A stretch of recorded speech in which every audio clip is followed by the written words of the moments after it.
Hey people, welcome back to another episode of the Jagged Edge. Ian here along with Chris. What's up, everybody? Hey, what's going on?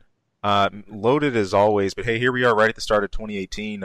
We did a run through right before we kicked off here, just everything we got on the plate, man. I mean, from movies to Netflix to streaming shows to gaming. Yeah, we're busy. This will be a nonstop year, but I'm excited though. I think it's really cool to have this kind of pace coming right out the bat. We're gonna have a couple months maybe with a little bit more breathing room. But even the thing I like about how I'm already seeing this year set up is when one sector calms down a bit. Like let's say we're not doing as much in movies, something's gonna kick up in gaming. If something's low in gaming, there's gonna be something going on with shows. So at every turn, and that's gonna mean a lot more content from us too. Yeah. You have to forgive us for not doing a review for Maze Runner Death Cure, which I actually being sarcastic when I say that because I'm sure not many people actually want to see that. But we kind of we're kind of taking this month off. Now we didn't do a show last week, and that was my fault. I was sicky. I was very sick. This guy was down the dumps.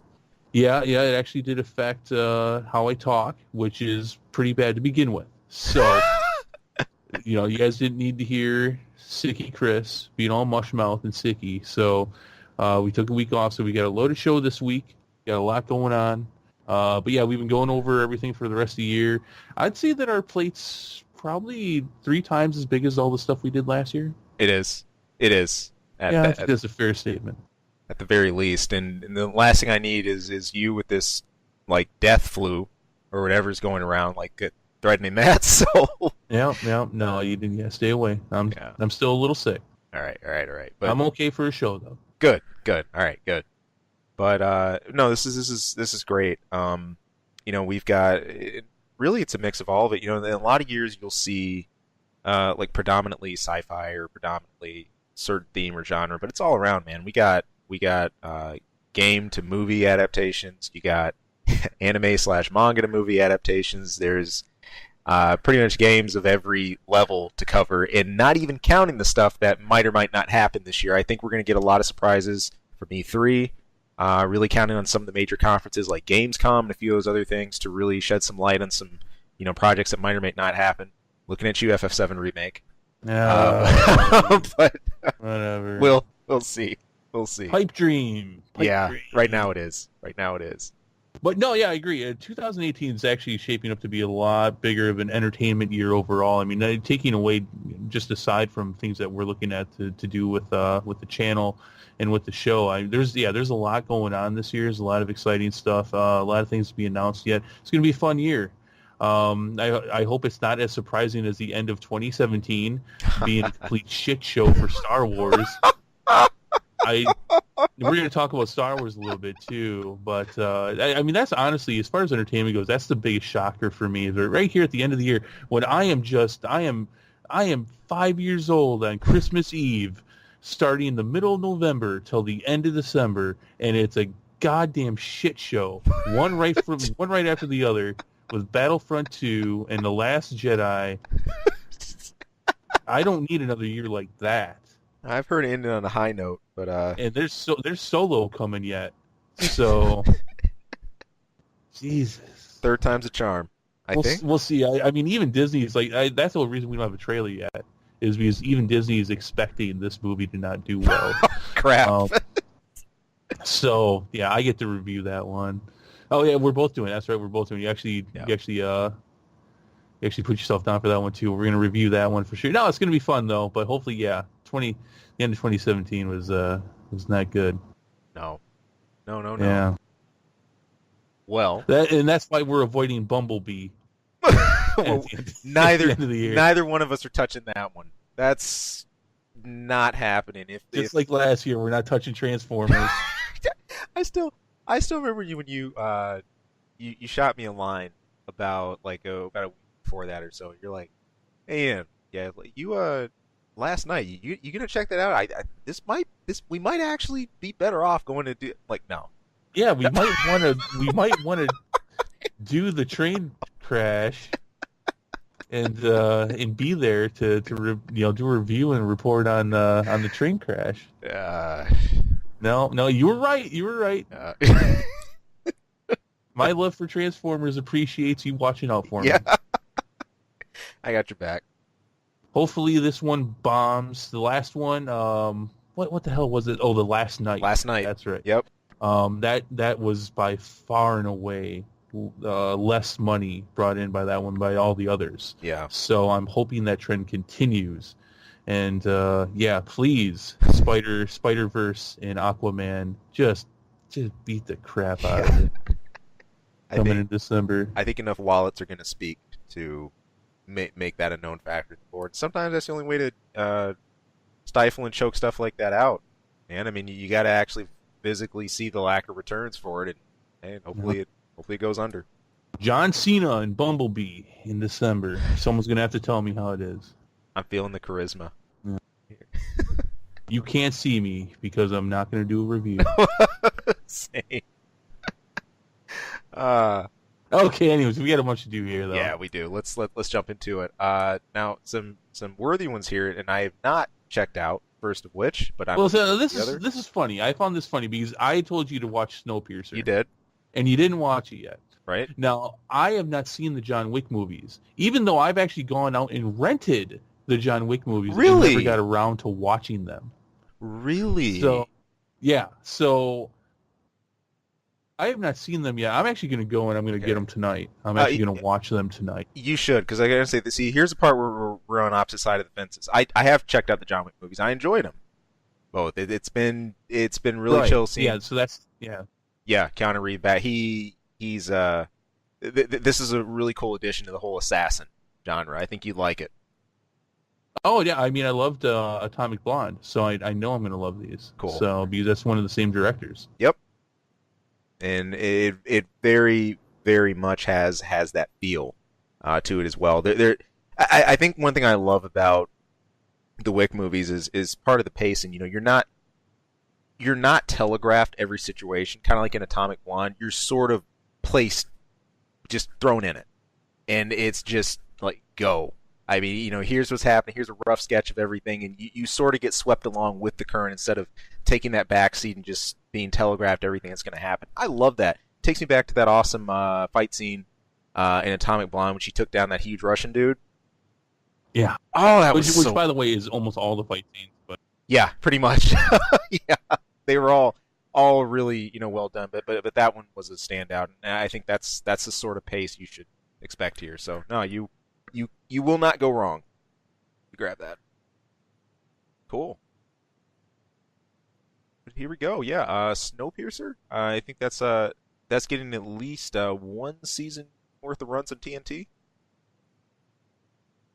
Yeah, it's going to have a TV show. It's going to have at least one season. They've already made the pilot. We're going to see it at some point here in 2018, I think near the end of the year, but they've ordered the rest of the shows. Sweet.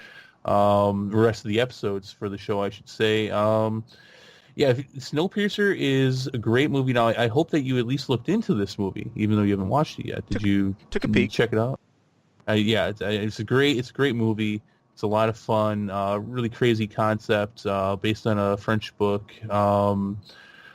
Yeah, so it looks like the thing that's kind of bothering me though is that, and I don't want to spoil too much. I'm going to try not to go into spoilers with this, but the movie definitely has a definitive story it tells with a definite ending to it.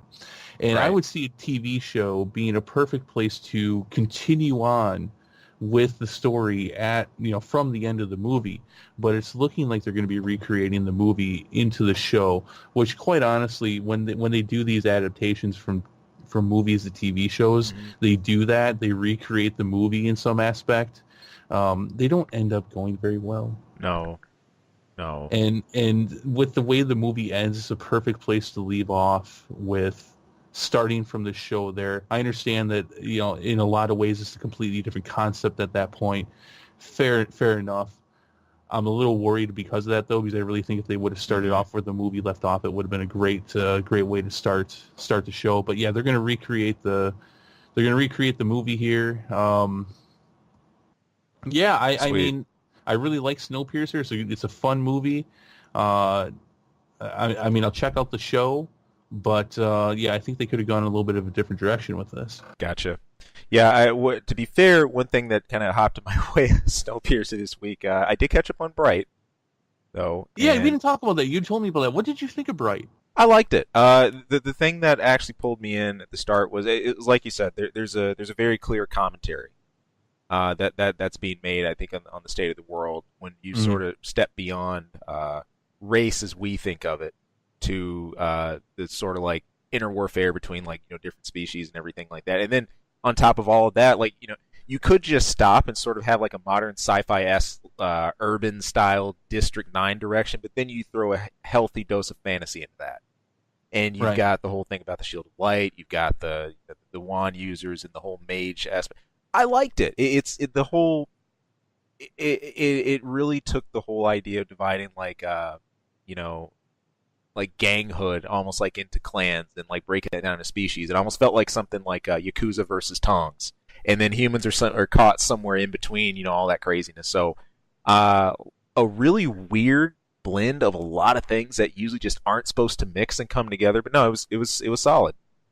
Yeah, again, my only complaint about it is how, like, the first 30 minutes or so, you're really watching a different movie, which they Yeah. use that time to lay down the groundwork of this world. Right. I think they could have done that in a different and in more creative way, because then it just shifts. It's like, okay, now we're doing all this. Right.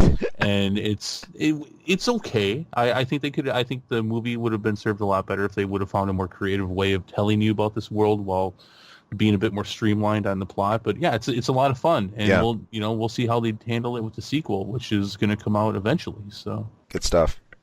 good. I'm glad you liked it. I figured you would. Yep. Yeah. So John Wick.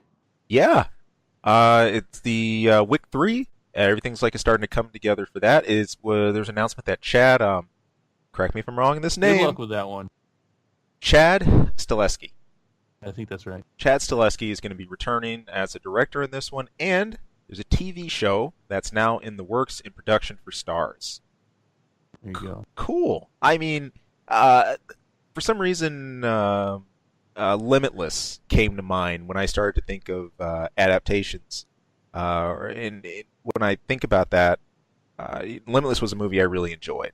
And I'm well, it's not similar to John Wick in theme, of course. There's a very similar styling of segueing here. Now, I'm hoping they don't ruin that opportunity or miss that too much. My problem with how something like Limitless unfolded was the only mention you had of the protagonist from the main film. He like popped up for an episode or two. One was super late season in the middle and somewhere, then like at the end. Right. And there's a mention, the main character, and he's like, "Hey, I thought you were running for president." He said, "Oh, no, that's not a thing anymore. I'm doing something else." Then he launches into a completely different direction. It's sort of invalidated a lot of the cool stuff that we built on. I mean, the end of Limitless was pretty hype. It's this guy who comes from just a struggling writer to going for president of the United States. You want to see how all of that unfolds, and that's just kind of thrown aside. I think with the Wick series here, it's going to take a real chance to have whatever happened at the end of the movies, where we're looking at the end of 2, the end of 3, build on that, or really talk about some of the other assassins in his local circle. Very cool. And this is a series I think that won't get watered down by having a TV series. I definitely think it could withstand having this as an alongside, as a stand aside to the main movie. So. Yeah. No, I mean, everything I'm reading here sounds good. Yeah. Again, I haven't seen them, so yeah. But it's going to be focused around the Continental, the hotel. Now, I have seen parts of the first John Wick movie, so I know what that is. Cool. It looks like it's gonna Keanu Reeves and the directors from the first movie and the one director from the second movie. They're going to be producers. Let's see, Chris Collins, who's been the showrunner for Sons of Anarchy and Sopranos and The Wire. He's going to be a showrunner for it. Good. Which, I mean, if that's his background and he's moving into this show, it sounds like it's a perfect person to do it. Yeah, we'll see that at some point. Perfect Storm somewhere eventually. And the CEO for Stars, I can't remember his name anymore, says that this show will deliver on the same action that we're used to from these movies. So, good. Yeah. Good. There you go. More TV if there wasn't enough. More TV shows. Like I was saying, and I'm hoping this won't be a point of struggle. My goal in all of this, because all this awesome stuff, I want to sit down and see. Okay, now I'm gonna be straight out. I suck when it comes to doing a multitask of this stuff. I'm making dinner or whatever else. I like to just be making dinner. I'm not gonna make dinner and watch something awesome at the same time. I want to sit time aside so I can sit and check that out in all its glory. See, and I'm completely different. Like when we record this show, almost every week when we record this, I have Pornhub up almost the entire time. Yeah, I knew those delayed responses were. Well, there's not many delayed responses though. Now are there? And that's my point. No. I mean, yeah, he keeps it streamlined. Somehow. I can multitask. But it's gonna be a busy year, but it's gonna be awesome. So yeah, right. As far as I haven't seen anything as far as a release date for the John Wick show. No. So, but that's definitely pretty cool. I'm sure I will be more psyched about it when I've actually watched these movies. Oh, you will. I've seen enough of them to where I'm already excited about the idea, but I'm sure I'll be completely psyched about it once I've actually watched them. Count on it. Are you going to check in on that one? Definitely. You've seen them, so yep. Okay. Yep. So it's going to be based around that hotel and the comings and goings and the events around that hotel. I mean, what's that all about? Yeah, that instantly pulled. You see, the hotel, the Continental, that whole situation was one of the draws. John Wick. I mean, in the original, this is, and it was actually really well done. The way we're sort of led into that. You know, we have the entire setup as to why he's returning to this world. What's the situation that even brings him back into this? And then we get the Continental. And it's sort of like an expansion on all this stuff that he had left behind originally. This is like the underground of the underground, the shadiest of the shadiest spot you can think of, where assassins essentially congregate, either as a safe haven to plan their next missions, as a base of operations before they take off on another assignment or hit job, wherever else. There is always something going on in some corner, or some form of intrigue, or someone maybe potentially getting bumped off are there. Now, they do have some rules, and it does function almost very similar to an Assassin's Guild, of some things that can and cannot be done on those grounds. What they don't delve into a whole lot in the Wick movies are, of course, a lot of the origins of that. How did some of those rules get established? Where did a lot of this stuff take place? Who were, what did the state or some of the founders? Those are the things I'd love to see more about and have answered, because I think this is one of the most stylistic places and good roundabout points for the series that they could ever come up with. So we'll see. All right, sounds good. Need another TV show like I need a hole in my head. But we'll see. Yeah, I mean, it's just like the leeches. That'll get the spirits out. You'll be fine. Or not. Oh my god. All right, so let's just get into it. This is the big topic of the week. Venom. Yeah, Venom. Lots of Venom stuff in the last 2 weeks. Whole bunch. Of course, this is the upcoming film with Tom Hardy playing as Venom. We've got a ton of, besides just talk and chatter about this, some actual photos here. Now, so hold on. I was going to see if you were going to say it or not, so you didn't, so I will say it. Go for it. There's a high potential here for spoilers of either a minor to almost cataclysmic degree. So if you don't want to hear spoilers for this movie, because we're going to be talking about this, because we're both Spider-Man fans. Oh yeah. Of the comics, so we know some stuff. So, which may or may not apply. They may or may not use it, but we're probably going to talk about it. So, just a little warning: you might want to skip to the next section if you don't want to get spoiled for this, because we're probably there's a high chance, I'd say a good 60-70% chance we're going to spoil the shit out of this in the next couple minutes. So, good call, good take, and let it be known you have been warned. Jump ahead if you need to. The first post that we had here, this was actually out of Tom Hardy. He posted this, then pulled this. Deleted it from his Twitter account. Yeah, I'm starting to find that to be more of an intentional thing. Like when Mark Hamill did it last year for the release date of Last Jedi, he's like, "Oh, it's there, it's gone." Yeah. Sorry. Yeah, that's whatever. You people and your dirty tricks. The pic itself was a shot of Carnage in the background with and then Venom up front. Not Venom in full symbiote gear, more of a sort of like a symbolic. You've got the Venom mask on like the front of his chest and everything, and it's sort of like a chaotic looking picture. But this is something Spidey fans have talked about forever. People have mentioned Carnage, how good he would be if done right, if done well, how awesome he would be on screen. Yeah, no, I mean, there's been a rumor ever since they've been talking about this movie, ever since it was announced that Carnage is going to play some role, either a small role or he will be the main villain of this movie.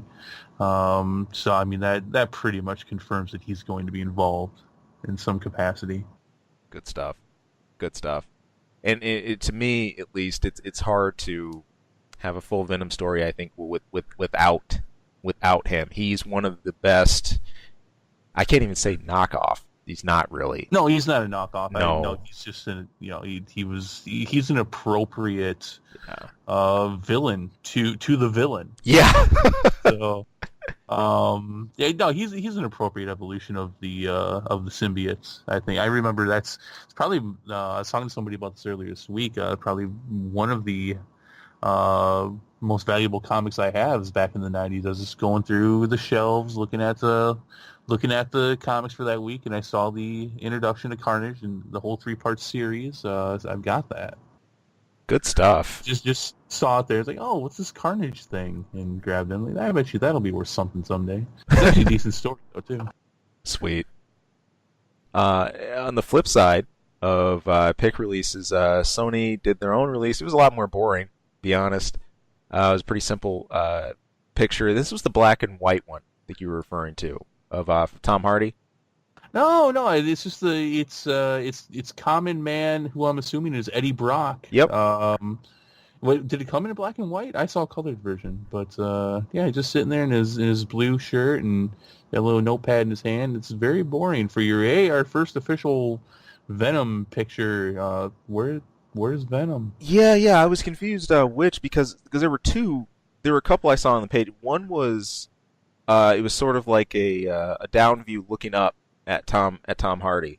I think that has since come out. Okay, and then the second, with the blue shirt. All right, fair enough, because that's the one that got all the likes and that was reposted and retweeted. So, but could be important to note that there, even how boring it is, there's still a couple of things to unpack with this. So maybe don't take it quite how it looks. One is this notepad that he's holding on to. Some people have picked up on this and really zoned in on. Could this reveal a little bit of what the plot could be about? In fact, you had a note here from comicbookmovies.com. What they were able to read into was how does the Life Foundation go about testing its pharmaceuticals? Yeah, this is what is actually written on his notepad. They deciphered this. There you go. What about your allegations your empire is built on? And then another note about that you recruit the most vulnerable of us to volunteer for the test and then end up them. Right. So can I just say something here real quick on what this tells me? Because I'm sure some other people figured this out. So this tells me, because I don't think they've actually officially said it yet, that he is actually Eddie Brock. Right. And he works for the Daily Bugle. But he's not a photographer. He's an actual reporter. And he's not crazy as fuck. At least not yet. That's an important note, because while Brock wasn't, necessarily fit for an asylum immediately, he had this neurotic streak, and in the early comics, this obsession with I got to get back at Parker. Parker's always thinks he's ahead. He that got in the way of his job and everything else he did. But go ahead and continue. Well, no, I think that's really telling, though. I'm sure some people have figured that out. So, but, I mean, this is especially interesting because, I mean, looking at Homecoming and where they're going with the new Spider-Man / Peter Parker, he has nothing to do with the Daily Bugle. No. He's not a photographer. No. At least not yet. And it looks like they're going more in the Ultimate Universe version of this. But here we have, and this has been one of the questions, how are they going to do this character? I mean, I think most people have assumed that he's going to be Eddie Brock. But he's actually a rather unlikable person in the comics. True. And so you're making a movie on this character. This is hey, you're treading on some thin ice here. This is this is kind of hard to do. But I mean, yeah, clearly, I mean, for me, that picture says, okay, Eddie Brock, at least at this point, and will most likely, this is a completely different Eddie Brock. He's a fairly sane guy. I mean, Right. he is your hero after all, and you're not. It doesn't look like they're really pushing the anti-hero of this, or they're ignoring the first 15 or so years of Venom being a horrible villain to try to push this along. I mean, we'll see exactly how they go about this, but I mean, here he is. He's not. I think he was a photographer like Parker, right? He wasn't a reporter, Exactly. right? So, but here he's very much looking like a reporter. He is, and I think this whole journalistic angle is another cool way to take the character. Eddie Brock himself does have some good flexibility in how you can introduce him. This is a little bit closer, not in full, given, but I think it's a little bit closer to how he came into the Ultimate Spider-Man story, which I'm really digging that vibe. Which I know almost nothing about. I know about him in the main 616 Right. universe. Right. I'm making a very light comparison there. He took a sort of journalistic approach to the way he sort of documented everything that his father and that Peter Parker's father had done to work on creating this symbiote, this suit, and what it was about. And he wasn't a reporter or anything himself, but there was already an old history kind of established before. So he had already connected a lot of the dots, and his questions sort of led him to Parker and led him, to the suit initially. And also to note, he wasn't crazy either, but once he got hold of the suit, we did a whole different story. Completely took him over. Yeah, Spider-Man 3 does a rather generic job of telling the main 616 universe storyline between Parker and Eddie Brock, and how he ends up just hating him and getting a hold of the symbiote, who simultaneously hates him as well for ditching Right. the symbiote. So it does a decent enough job telling a story. It looks like you're getting a completely different version of this. But we're not totally sure as to what kind of version. Are we getting the ultimate version, or are we getting more of a main universe version? Yeah, that's hard to say, or something else entirely. I think just with where this is going right now, just from the light stuff we see, it's probably going to be more towards the main universe stuff. I mean, there's the whole idea of Parker appearing side by side, with him. Right. That's the next part here. I think that's a pretty big pivot point to mention. But I'm having a hard time seeing if that will have full relevance unless that. How much do they actually know each other? Do they actually go back like the Ultimate series as far as childhood, or is this more of just a professional work-based relationship? Right. Don't know. Well, so you touched on the next part here, which is that it came out this week that Tom Holland, which by the way is not hired by Marvel. He's hired by Sony to do the Marvel movies. So he's on their payroll. He's going to be in the movie. It's been confirmed. Peter Parker. Wow. Yeah, he will be in the Venom movie. Now, will he be Spider-Man? That I don't know, and there might be legalities to that as far as the deal that Sony has with Marvel. But Tom Holland has been on set and has shot scenes for the Venom movie. Very interesting. And right. This is not here's a tightrope of a situation you got here. An issue we've had so much with the MCU and everything else is walking this delicate balance of avoiding the contract clauses and all legal rights and who owns what and what you can use which character when. Now, I've never personally seen a situation where we've got Spider-Man himself back in the MCU, but you're walking that line where you're taking, his true identity is Peter Parker. How far can you actually push that without running into a problem? Marvel, I wonder. Well, so some of the other commenters on the situation has said that the feeling is that Parker, maybe even Spider-Man, but definitely Tom Holland as Peter Parker is going to be the bridge, and Right. He's going to be Spider-Man / Peter Parker, and he's going to be in the other movies. There's word saying he's going to be in Black and Silver, or Silver and Black, however that one goes, with Silver Sable and Black Cat. He's going to end up making an appearance in the Morbius movie. Nice. So, which is important that, because that's been the biggest thing. How are they going to do a Spider-Man, the Sony Spider-Verse franchise and not have Spider-Man? Well, they will. They will have Spider-Man. Right. And that's important, but they're still saying that there's not going to be crossover. These villains or these characters, anti-heroes or whatever, will not cross over into the MCU, at least not immediately. And this goes way back to what we saw last year when the executive from Sony and Kevin Feige were sitting together, and they were asked if the Spider-Man universe was going to be part of the MCU, and she had said yes.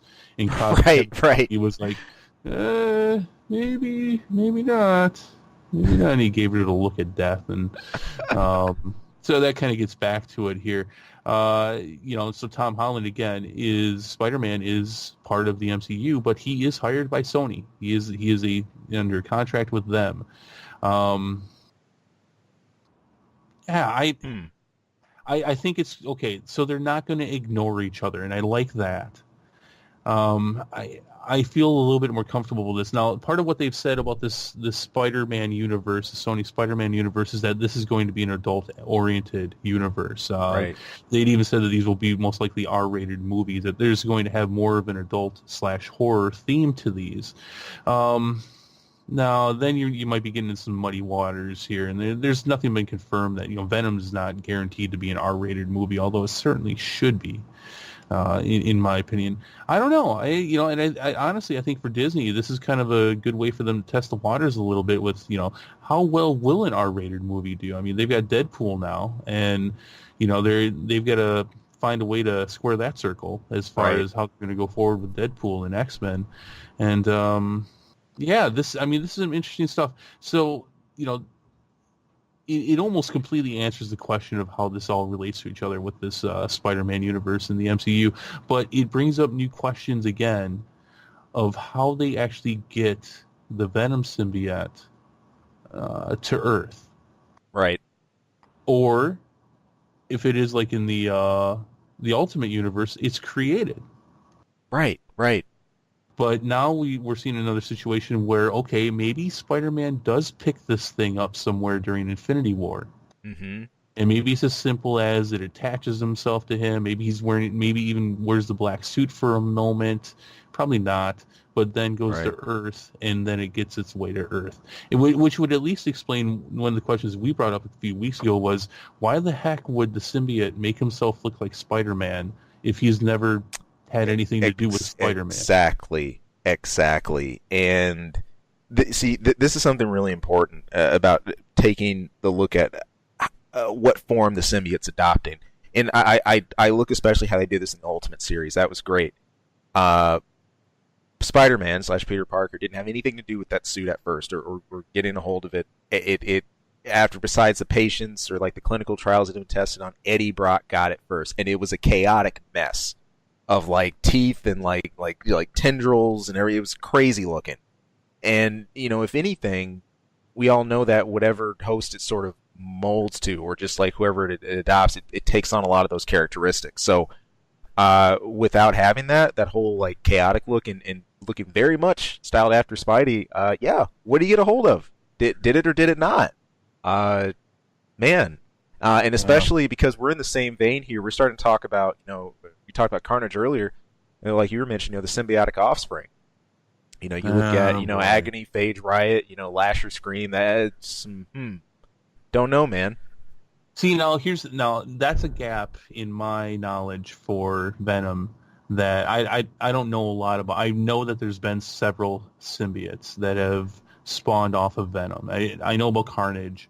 I know a little bit more about Anti-Venom. But these 5, I knew they existed. I didn't even know their names until I was actually researching this, that they're created from this Life Foundation. Right. And look, I get introducing Carnage, especially if you're introducing kind of your hero and his main villain. I get that, and you can play that off probably for years if you do it right. Right. But I got to be honest with you, introducing 7 symbiotes in the first movie is I think that's jumping the shark a little bit. Yeah, I agree. That's a little much, and I hope they don't go that route because it's just like you're throwing. I think you're throwing way too much into this movie. A character like Venom, where you have a substantial amount of character buildup that you already have to do. I think introducing 6 other symbiotes is just muddying that water. Yeah. To a degree that you just don't need to do. And I really hope they don't do that. I would almost personally wish they don't introduce Carnage in this movie and save him. Maybe do some kind of cameo thing at the end or at some point where he's been created, but we don't actually see him. Very similar to what they'll probably do with Infinity War, where they're going to introduce this symbiote and get him attached to Spider-Man and then have him leave. And it's not part of the story, but it's like, hey, coming up. Which I'm not even totally sold on yet either. While I definitely see Marvel giving a nod to Venom and to Sony for because they're playing nice with each other. Right. That's still kind of a hard sell because in a story like this where you've got all these characters and all this stuff going on in Infinity War, to take even a moment away from everything else that's going on to do that, I'm still not even totally sold on this. We might be looking at a created Venom, an Earth-created Venom. So, but it's just there's a lot going on there. 7 symbiotes in one movie is too much. I really think you need to save all those other symbiotes for maybe a sequel or something. Yeah. If it's an established Venom, like when they've done this story and he's been around for years, and him and Eddie Brock have been together for years, and they've mastered what they can do, to then take on 5 or 6 other symbiotes makes more sense. But if you're gonna go all Mary Sue Venom on me here, I'm gonna be upset about it. And just you see Venom fighting all these different symbiotes when you're just introducing this character. It just sounds ridiculous. Yeah, no, I'm with you. One at a time. To be fair, the only 2 that I'm familiar out of with that other group of 5 was Lasher and Scream. I'm really actually out of sorts with the rest. So hey, build it up. If we got a really solid product at the end of the day here, sweet. Then you got the foundation to continue on with the rest. There's plenty of source material, but let's hope this gets it right. Yeah. No, this also brings on greater concerns. Given I haven't seen this movie yet, and maybe I will want to, maybe I'll want to see this once they, I've seen it and everything. I don't want to see symbiotes everywhere. I don't want to see a symbiote in the Silver Sable and Black Cat movie. I don't need to see a symbiote or 2 in the Morbius movie. I get it. I just don't want this to fall into the same thing like The Mummy did last year. You remember we were supposed to get that Monsters universe that we're not getting because that movie was crap and they tried pushing way too much in one movie. And look, just build your franchise one movie at a time. Right. Yeah. Instead of trying to make here comes the trilogy and you don't. Yeah. Right. Just do it one at a time because Sony, you've got a real shaky track record. And, you got me worried here. You got me worried here with this whole Life Foundation thing. Yeah. So, all right. But awesome stuff overall. I'm excited for the potential. Same.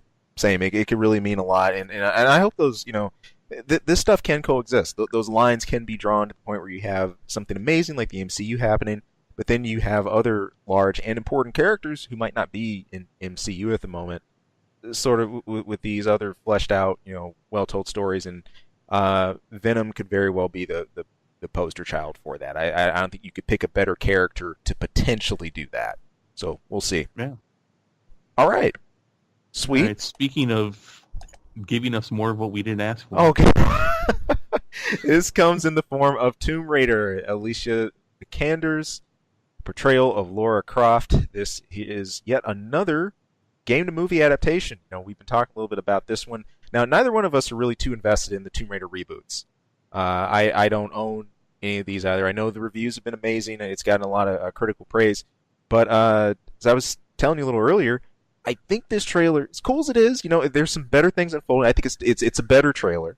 New trailer, yeah. Yeah, without any really, funny moments or, anything that's, I'll take 2 guns, please, or I'll whatever. take 2.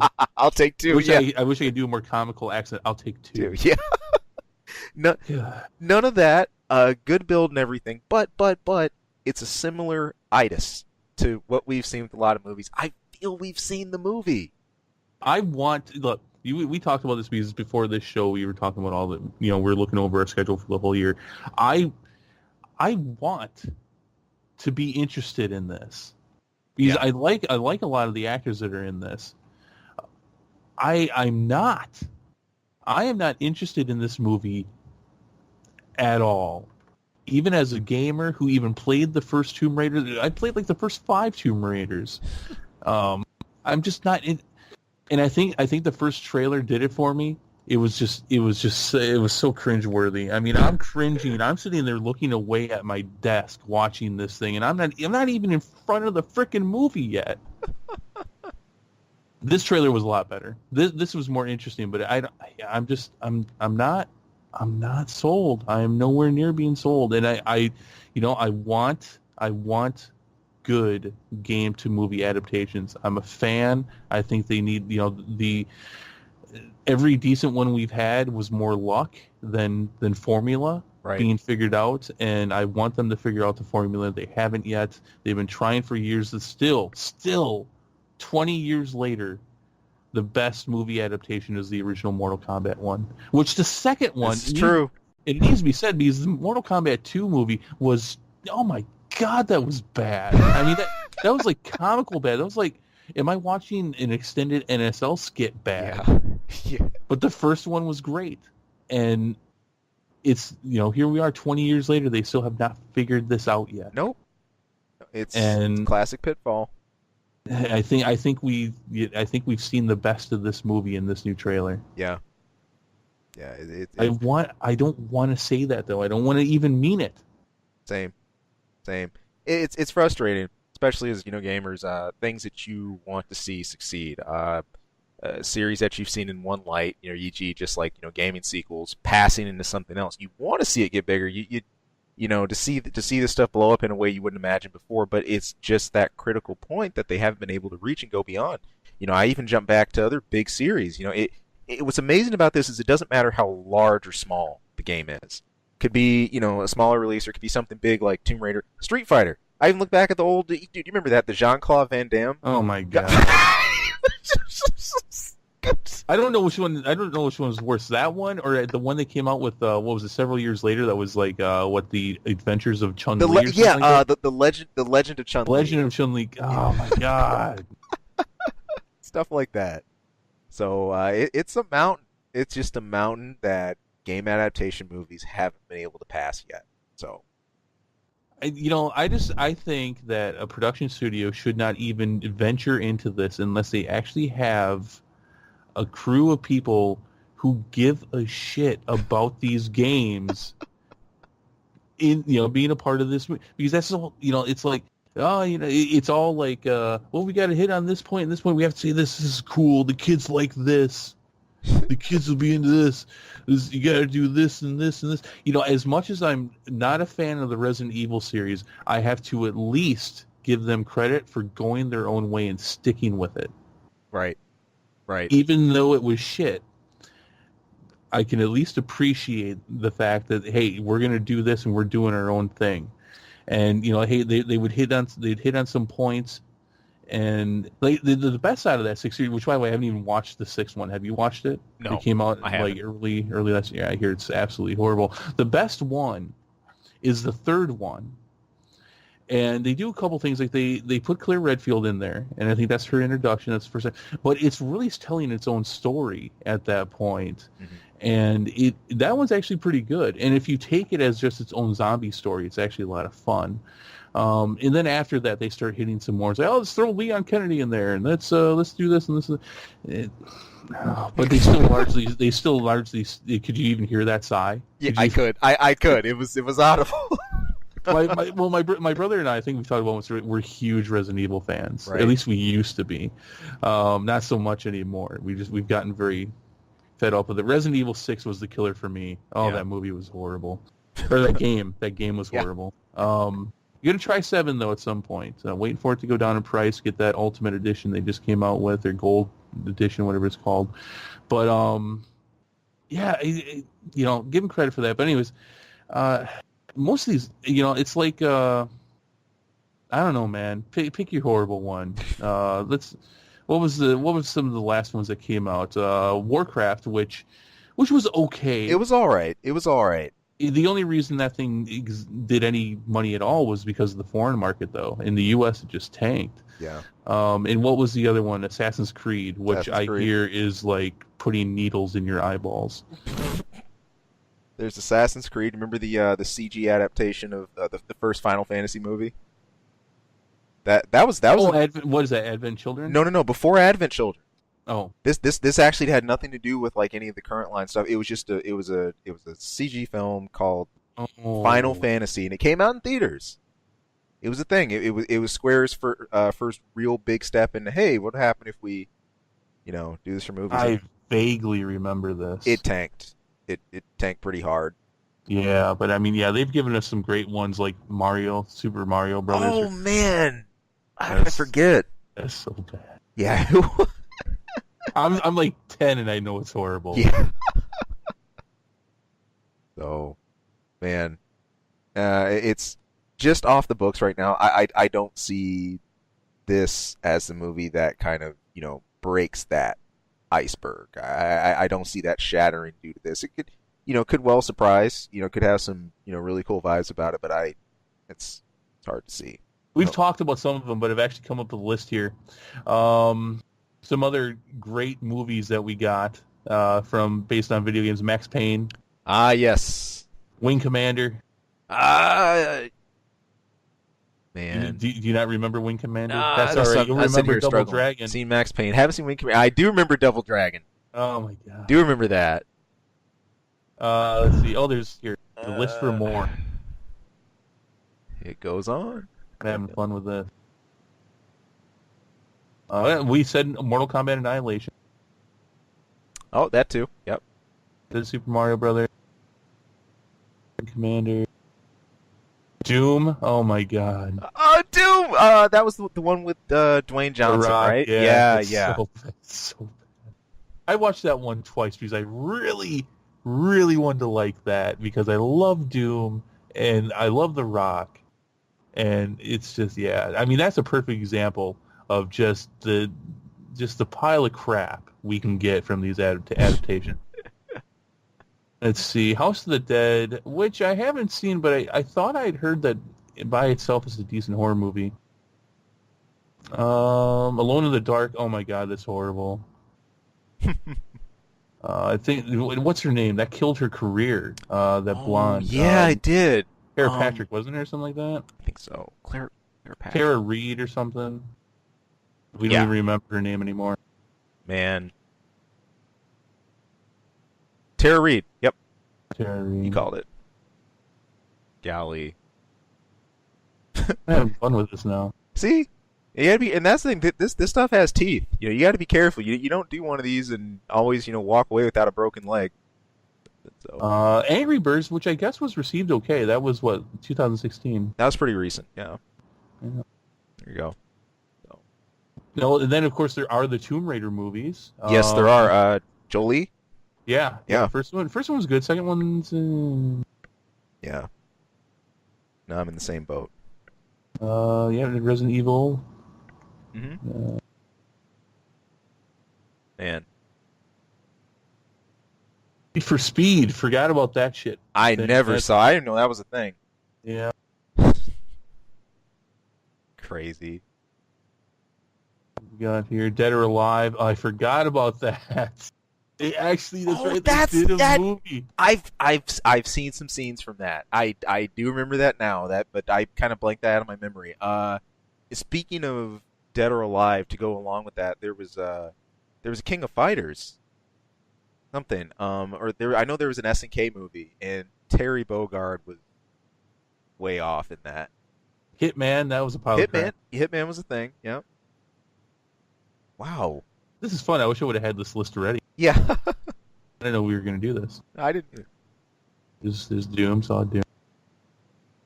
Oh, man. come on. You can't put Resident Evil in here more than once. Cheating. That is cheating.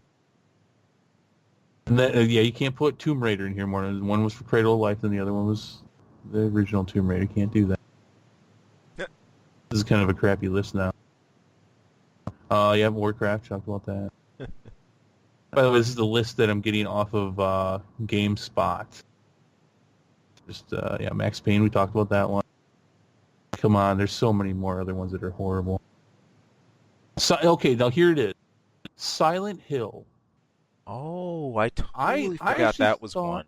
I thought the first one was okay. Now, I'm not a huge fan of the franchise. I know enough about it.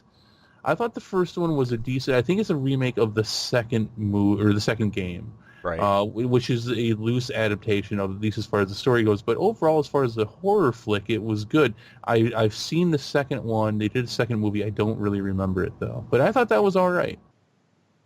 Cool. You never watched it? Mm-mm. Okay, now this one hits home for me. Ratchet and Clank. Oh yeah, that was that was definitely a. I know that was a CG film. I remember that. Yeah, Yeah. that movie is garbage. It's funny because they say it even on the case for the Ratchet and Clank game, the movie or the game based on the movie based on the game, which is kind of funny. But I could not get more than 20 minutes through that movie. It's just horrible. Just absolutely horrible. And That's too bad. It's right there. It's all about hitting those trigger points that the kids will like or that the fans will like, and just it goes too far and it's just horrible to watch. That's too And bad. It's nonsensical garbage. Which is weird to me. It seems like, streamlining that into just a simple but good pickup story could be really fun. Like, Yeah. Well, and the game's fun too. yeah. Yeah, there it is. Super Mario Brothers. It's on with that one. Street Fighter. We're almost through the list now. Now we might as well just finish the list. There you go. Yep. Hitman. We talked about that one. Now we're in the top 10. All right. Postal. I never saw this. I No. never even played it. I mean, I remember the game. No idea. Okay. Super violent game. I thought you were going to say Post Boy for a minute. I'm like, no, we're going back to Nintendo. Wing Commander. Brought that one up. Mm-hmm. Mm-hmm. Mm-hmm. Come on, load number 8. Double Dragon. Brought that one up. Yep. Yep. They've already gone past Super Mario Brothers, so I wonder what number 1's going to be. Same. Let's see. What's where's your review coming from again? The top 10. This list is coming from GameSpot. Okay, cool. Number 7, Blood Rain. I vaguely remember both the movie and the yeah, games, but same. the movie was absolutely horrible. So they don't have a good track record. No. Oh, what the heck is that? Oh yeah, and that's the other Street Fighter, Legend of Chun-Li. Yep. This picture just looks shit. And it's number 6, number 5. The other Silent Hill movie. Oh, here it is. Yep. Dungeon Siege. In the Name of the King. Do you remember this? Oh man. This has Jason Statham in it. These games were fun. They were, I mean, well, you had a big gap between. This is going back to the 90s, early 2000s of the Diablo type action RPG. Oh yeah. Did you get? Were these the ones where you had like a choice of what path I think so. you were gonna take? I think I got the right game in mind. This Yeah. movie was supposed to start off a franchise, though. Ain't And that people, something? yeah, they hated it so much. Everybody hated it. I remember I saw parts of it. It was crap. The Metascore of 15, Rotten Ouch. Tomatoes of 4%. Oh. House of the Dead. We talked about that one. Here we go. Number 2, Mortal Kombat Annihilation. Okay, I was going to say, I thought I was misreading that. Metascore of 11, Rotten Tomatoes of 3%, and it deserves every bit of it. Number 1. What is number 1? Alone in the Dark. Yeah, we brought that one up too. Wow. Yeah, the one that killed Tara Reid's. Christian Slater was in that too. That's right. Oh, Stephen Dorff as well. I don't know how they survived. Well, actually, Christian Slater didn't really, did he? All right. We're even talking some Dish. We don't do Dish too much around here, but yeah, did some. There you have it. No, that's fun. I hadn't really just sat down and just thought about actually how much ground we tracked over with these. Well, and there's more. There's even more though. But yeah, that's I know.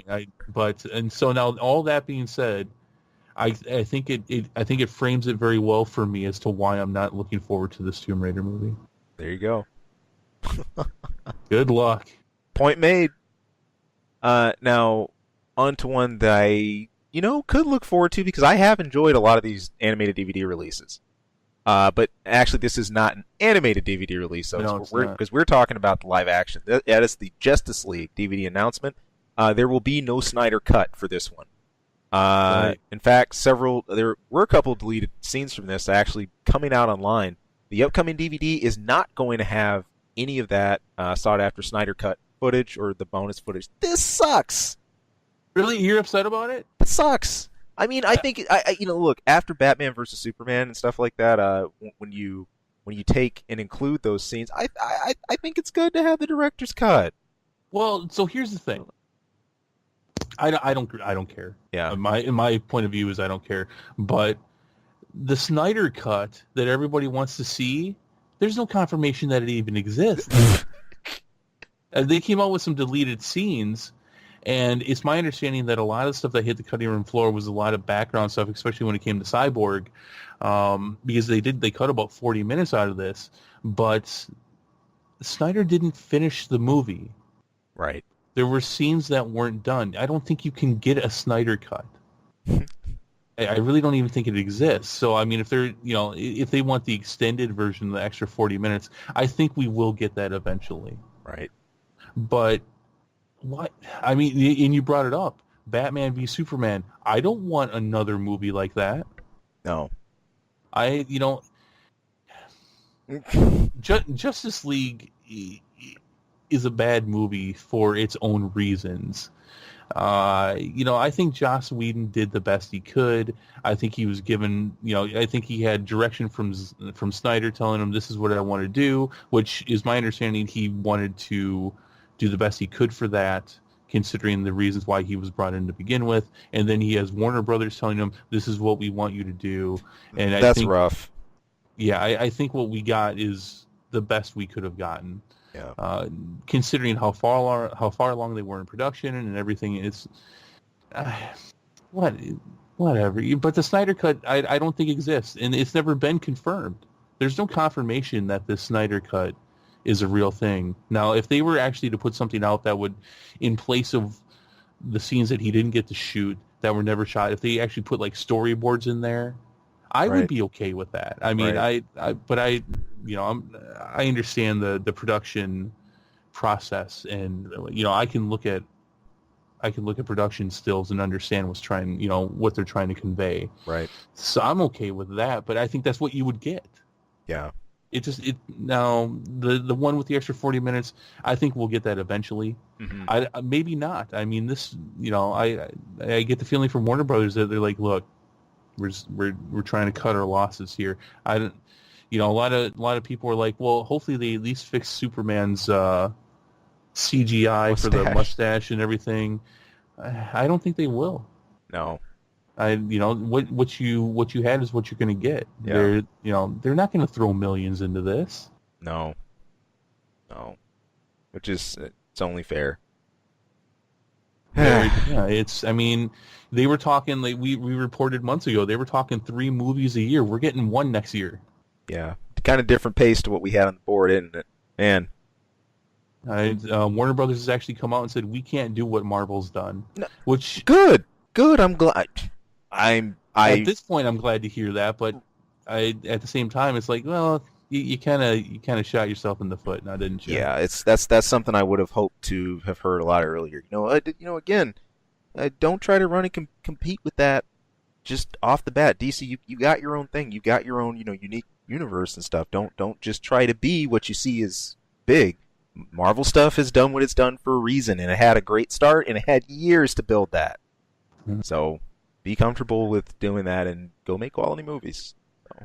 Right. Well, I mean, the thing, with Marvel, and we're going to talk about this because we're going to go through the history of Marvel leading up to Infinity War over the months here. I mean, they got lightning in a bottle, and they weren't even sure they were going to do it. Right. But just as important is that they learned how to hold that lightning in a bottle and keep it there and keep it going. Yep. And I think honestly, it's just as much luck and just everything aligning itself with this poor man Marvel company, and that's exactly what they were. Who had one shot and one chance, and they picked a character that could have failed as much as he succeeded. Yep. And they got it. There was a lot of luck that went into what Marvel's done. There was. And I think Warner Brothers just like, money. Exactly. And this is important to note, any kind of media phenomenon like that, it's never, I don't think it's ever based off of just the product alone or just that content. It's usually a perfect storm of things lining up. It's always a combination of a certain climate, a certain style you captured at the right time, something that you've brought on board to engage people in a way that quite hasn't been done. But if you line up enough of those checkers in just the right way, it explodes. And you see this for games, you see this for movies, and in a lot of other ways. So it's catching that riptide and surfing the current, man. Well, and I mean, them continuing to make decisions like they have. I mean, at this point, I've come to terms with the fact that we're not going to get Affleck's Batman, which we should. Yeah. And we're not. But I mean, that's the whole thing right there. And that's how Marvel started out. They started out with an idea and a concept, and they went with it, and it just exploded.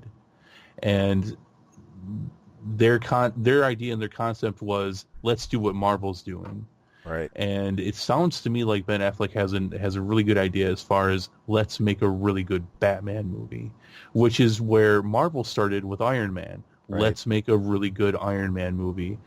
And that's, but we're not going to get it. I mean, it's even beyond the point of complaining about it at this point. We may not even see Ben Affleck as Batman again. There's everything with the Flash is up in the air, so it may even be done. Right. Because that was supposed to be his next scene, but Flash lost their director again, and I think that's the fourth time. Good Lord. So, daggone, man. 3 a year, Ian. 3 a year. 3 a year. What were we gonna get this year? Was it because Aquaman's coming out in December? What were we gonna get? I probably would have been Flash and Cyborg. Yeah, Flash and Wonder Woman potentially. No, that's not yet. Maybe we were gonna get Suicide Squad 2. Yeah. Oh God. That's okay. Fast forward. I mean, they were lucky where most of these movies, while they were almost universally panned, did make money. I think if they would have continued the trend that they were on, though, I think you would have seen Suicide Squad 2 just tank. Yeah. Just tank. I mean, honestly, probably the biggest viewers would have been couples where they were like, "Oh, let's go see what we dressed up as them for Christmas. Let's go see it." Or not Christmas, but Halloween. You had so many Joker Harley Quinn couples. Oh, my God. I wish our relationship was like that. Yeah. You say that, but careful. Yeah, there's some universes where he just outright kills her. Yeah. So maybe so much, not so much. Anyway, yeah. Oh man, love it.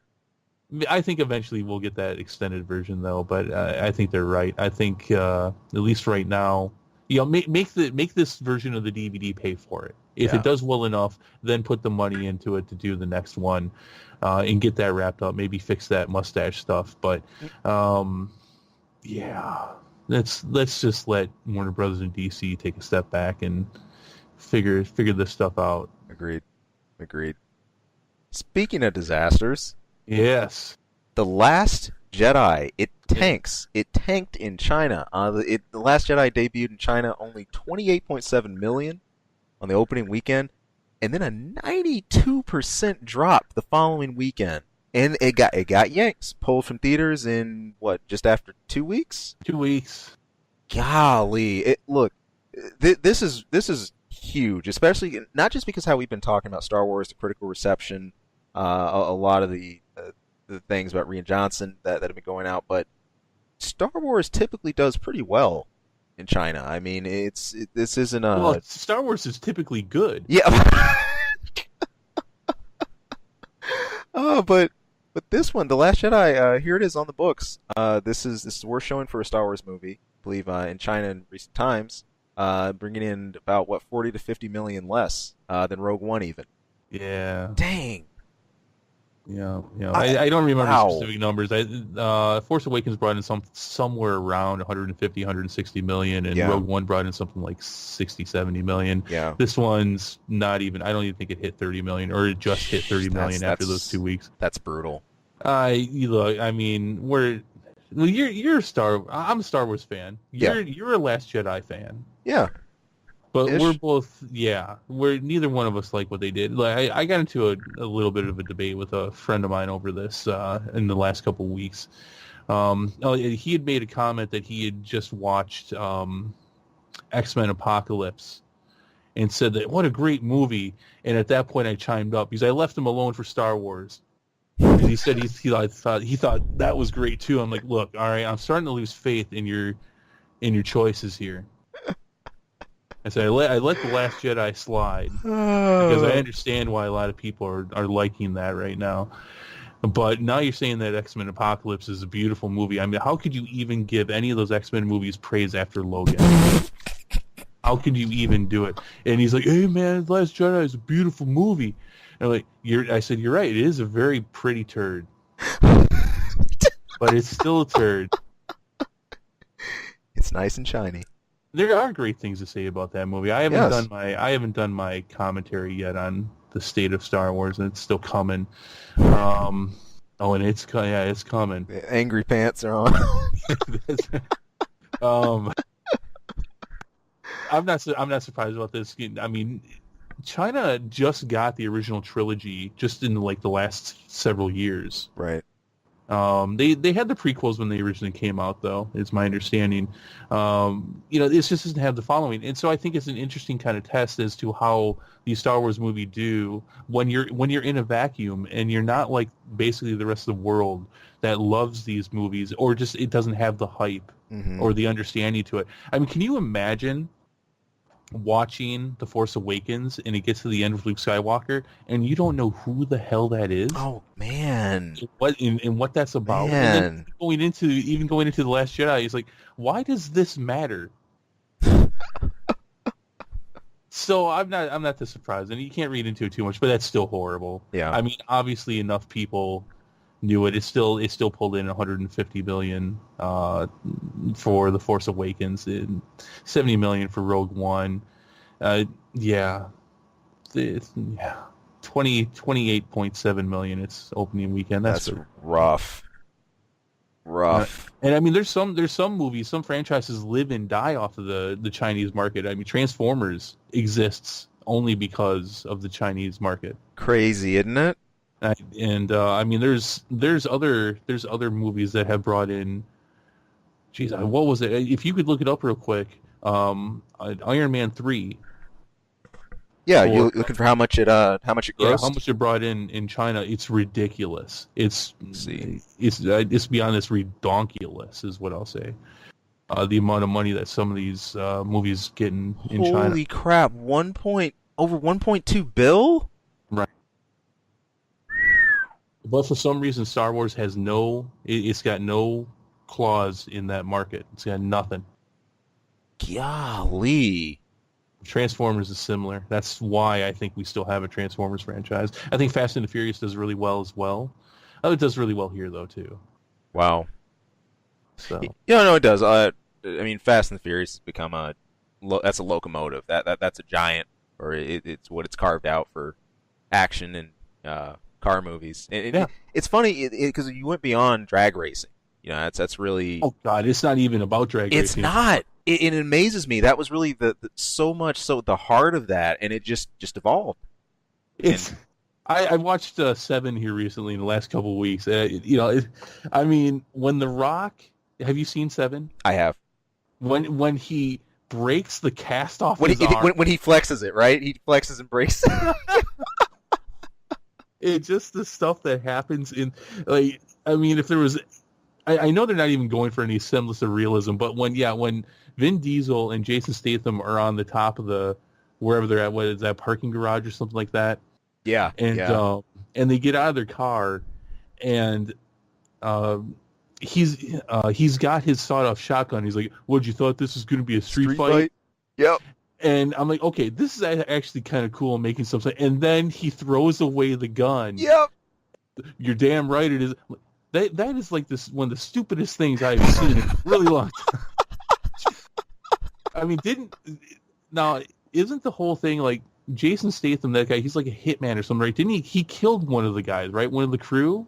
Yes, he did. So the one of their crew that had gone back to Japan Yeah, after the last big heist, he was part of it was because he was heartbroken. You remember, oh goodness, I should not be blanking on her. Gal Gadot. Gal Gadot played his girlfriend. Right. Yeah, she's dead too. Yeah, and she died. And sort of like out of heartbreak, he's like, hey, I'm going back. I'm heading back to Japan. So he goes back to his familiar turf, and Statham reaches him there and kills him. And by the way, spoilers. Yeah, huge spoilers. So that's basically, the end of F6, that happening. Right, And, right. You come into 7 with his funeral and everything, and actually, that scene that you're referring to about Street Fight, that's a play on something Statham does earlier in the movie. Okay, I don't remember that part. He gets into they play chicken. He's playing chicken with Vin, and again they stop and they get out of their cars, and he draws a gun on him. Eventually, he says, "You thought this was going to be a street fight," and they get interrupted. Like the feds come in and stuff like that, and they got to cut it. But yeah, Vin it's from earlier in the movie. He rolls it back on him. So there's some build up to that. There's a little bit more of a reason for that. But still, I mean, if he had killed one of my best friends, yeah, you're like, forget that. There's no fight. There's the sawed-off shotgun and pellets in his body. That's. But I think the best, and even though it looks awesome, is the Rock when he's got the chain gun. Yeah, that is. He's just lumbering down the middle of the street, just pouring lead into that helicopter. Yeah, yeah. Yeah, man. I mean, but whatever. They're fine. They're fun. They are what they are. You can't go to these and, yeah. they're fun. Whatever. I think probably my favorite out of all those movies though is the big scene at the end. I think it's 5 with the safe. Yeah. When they're going on the streets with the safe. That was crazy. I enjoyed that too. That's so they are what they are. You might as well almost put it in a new character that's like a Looney Tunes. And just, what's up? What are we doing today? You could at this point. They're almost that bad, but it's fun like that. All right. So cool. How did we get to this? Oh yeah, Star Wars. Yeah. And about series taking on a life of their own. Hey man, I mean, here it is. It's on the books. We have how the new Star Wars did in China core market, where we normally see this pretty successful. There's going to be an uphill battle to definitely reclaim some broken glass. I wonder if they'll even release Solo in China. I wonder. I don't see this killing. I don't know if this will kill everything, but it is Solo has more pressure on it now. Obviously. Oh my God. So much. Yeah. Don't blink. I mean, they knew that they didn't. Yeah, they probably knew. And Disney already does know that they're really worried about Solo. They probably knew that wasn't going to bring in a lot of money. Yeah. To begin with, this was going to be probably their weakest outing to date. But now you've got millions of pissed off fans. Oh my gosh. Yeah, it's. I mean, it's still going to do really well. It'll probably still be in like the top 10 or top 15 of movies. I don't know. I wouldn't even bet on that. No one's really wanted this Solo movie. No. That's the thing. This wasn't asked for. It's just there. Yeah, so. It's. Yeah, we'll see. Interesting. We'll review it. Yeah, we'll catch it when it hits, but. I still plan on, I'm still gonna see the episode 9. I'm still gonna see that. I'm Right. gonna see Solo. I will not. I mean, not only will I not watch the Rian Johnson trilogy, I will not watch another Rian Johnson movie. Dang. So That's a boycott if I ever heard one. I Shoot. want an apology. I'm dead serious on that. I mean, obviously he's not Yeah. going to say, Chris, I'm sorry. He's not going to, but he needs to. That would be really weird. Chris. No, but he needs to apologize to the Star Wars fans. Oh man. He really does. And I won't see another movie of his until that happens. There you have it. So if that means that after 9, and after so if that means I miss out on a whole Star Wars trilogy, well, all right, I'm okay with that. Yeah, I'm okay with that. Never thought I'd hear you say that. Well, I never thought I'd say it either. Oh man. Oh, I'm doubling back myself a little bit. By the way, earlier you asked how much exactly how much Iron Man 3 brought in China. Now, the figure I mentioned that was for box office overall. Overall, right? In China, it took in about it was like a 21 million opening day. Really? Yeah. And I know it quickly went on to jump over once it easily jumped over the 100 mil mark, and I know once it went a little international, it jumped over 300 mil fast. And I know a lot of that was due to China, but it was just day one, and then it just skyrocketed. So it didn't take off right away. It took it some time, but I know they made a substantial amount of money in that market. They did. I mean, you got to look at that. Like, there's another figure here. About 65 at the end of like the full first day count, but man, it's crazy. If I recall, this had even the U.S. This had one of the best launch weekends ever. Yeah, it's in the records. Yeah, it was like over 175 million, which is crazy. Only the Avengers stacked up to that, and that was like a bit over 207 million when that opened. So I mean, this is gangbuster, big time stuff. That's impressive. Yeah, that's why DC wanted some of that money. I get it. All right. Well, we still do have quite a bit of stuff over in the gaming front that I do want to take a spin through. That's all right. We're having fun with this one. Yeah, it's a fun show. It's a fun show. I know we're going a little long. Thank you for hanging with us. We do want to cover a big game here that I think, from all signs and purposes, and even from some of the early reviews, this looks like one of the biggest ARPGs since Diablo 3 came out. That's Monster Hunter World. The beta is out for that. Right now it's being played live. Now, you and I really don't subscribe to Monster Hunter. You've told me some of your reasons for why you don't either. I'm not a fan of the style. Yeah, I can't help but not hear about this one. Again, a lot of people in both my circles, both fighting games and MMOs, love this to death. In fact, I think I've counted. I've gotten 5 invites to play this so far, and I'm just like, no, I'm good, but thank you. I mean, I've got friends that love it. I just, it's all right. Good on them. Good on them. Capcom's they've got a good series on their hands.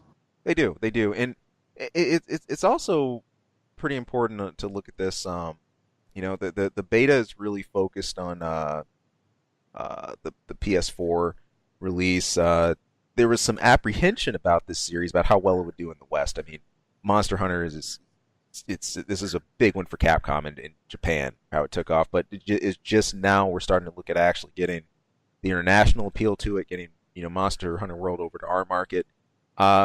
People love this, the idea that the hunt customization elements, and it sort of goes a slight step further than some of the other MMOs or other things do of its own frame. And then this is something outside of Warcraft, outside of FF14, if that isn't your flavor, or a cup of tea.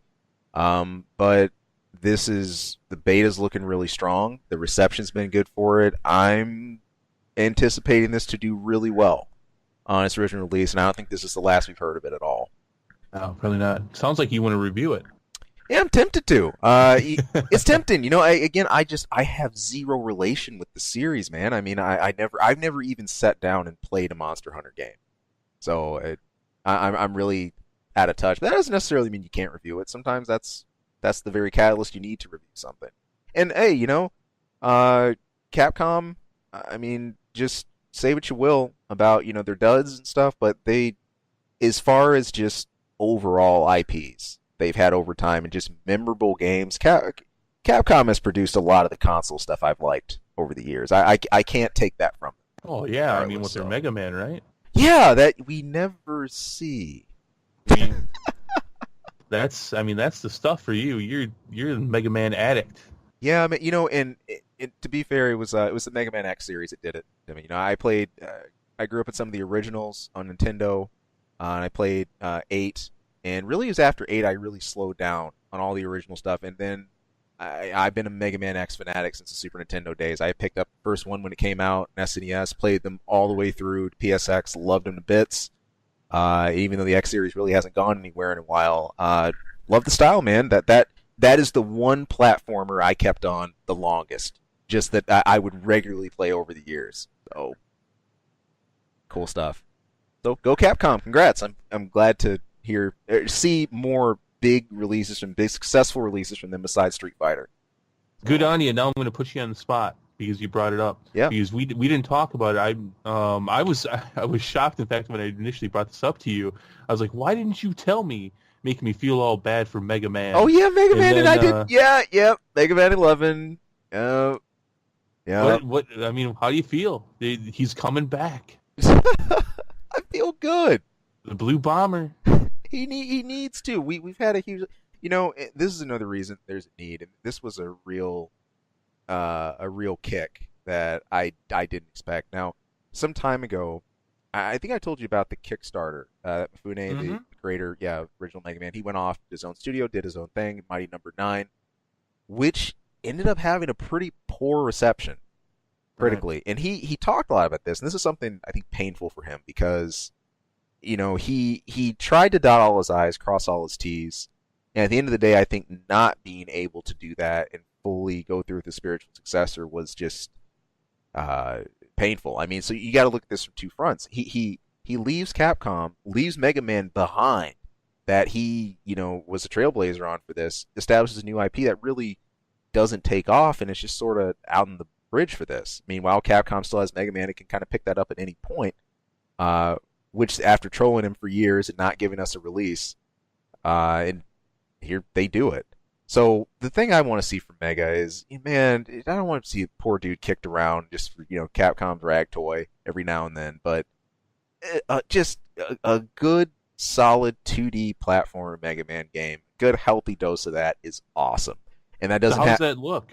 Well, it doesn't have to be a 2.5D either. You mean just as far as how 11's shaping up? Well, yeah, they did. They gave out a very brief trailer. I was just wondering how's it looking to you so far? No, they did. Like, stylistically and all that. Now, it's funny. You had an issue with the whole chunkiness of him. Yeah, no, he looks like a sloppy 5-year-old. Yeah.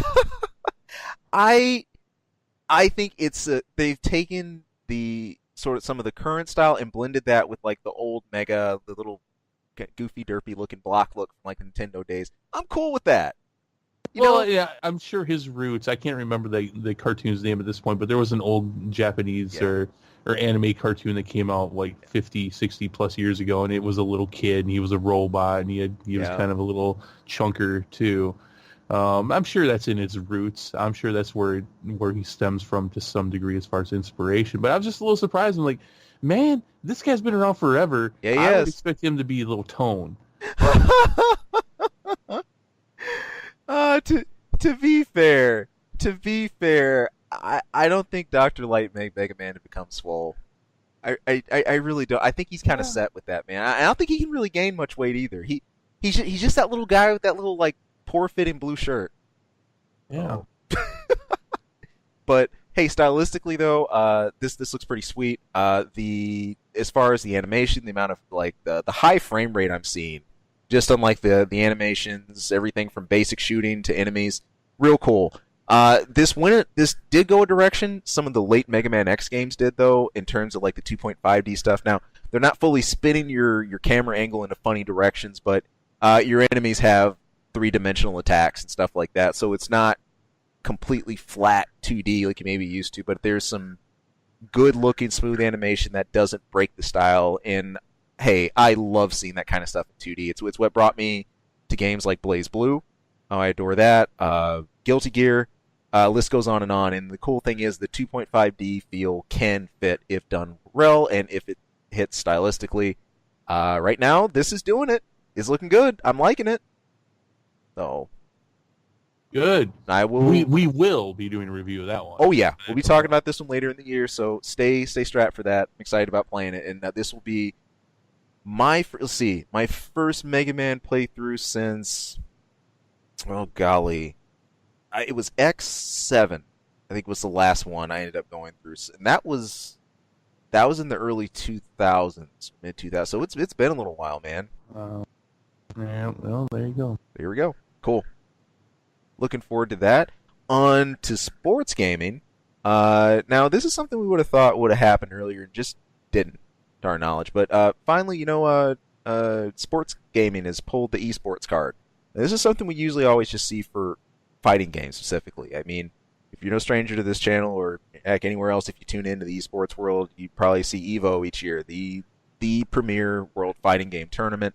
Everything from Mortal Kombat to Street Fighter actively played. A huge event. More applicants each year. Prize pools bigger and better. It's blowing up like crazy.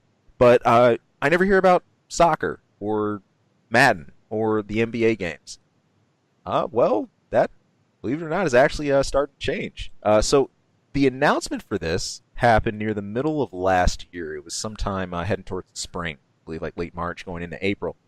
But the NBA decided to support and get behind the NBA 2K Esports League, and they actually took 17 national teams.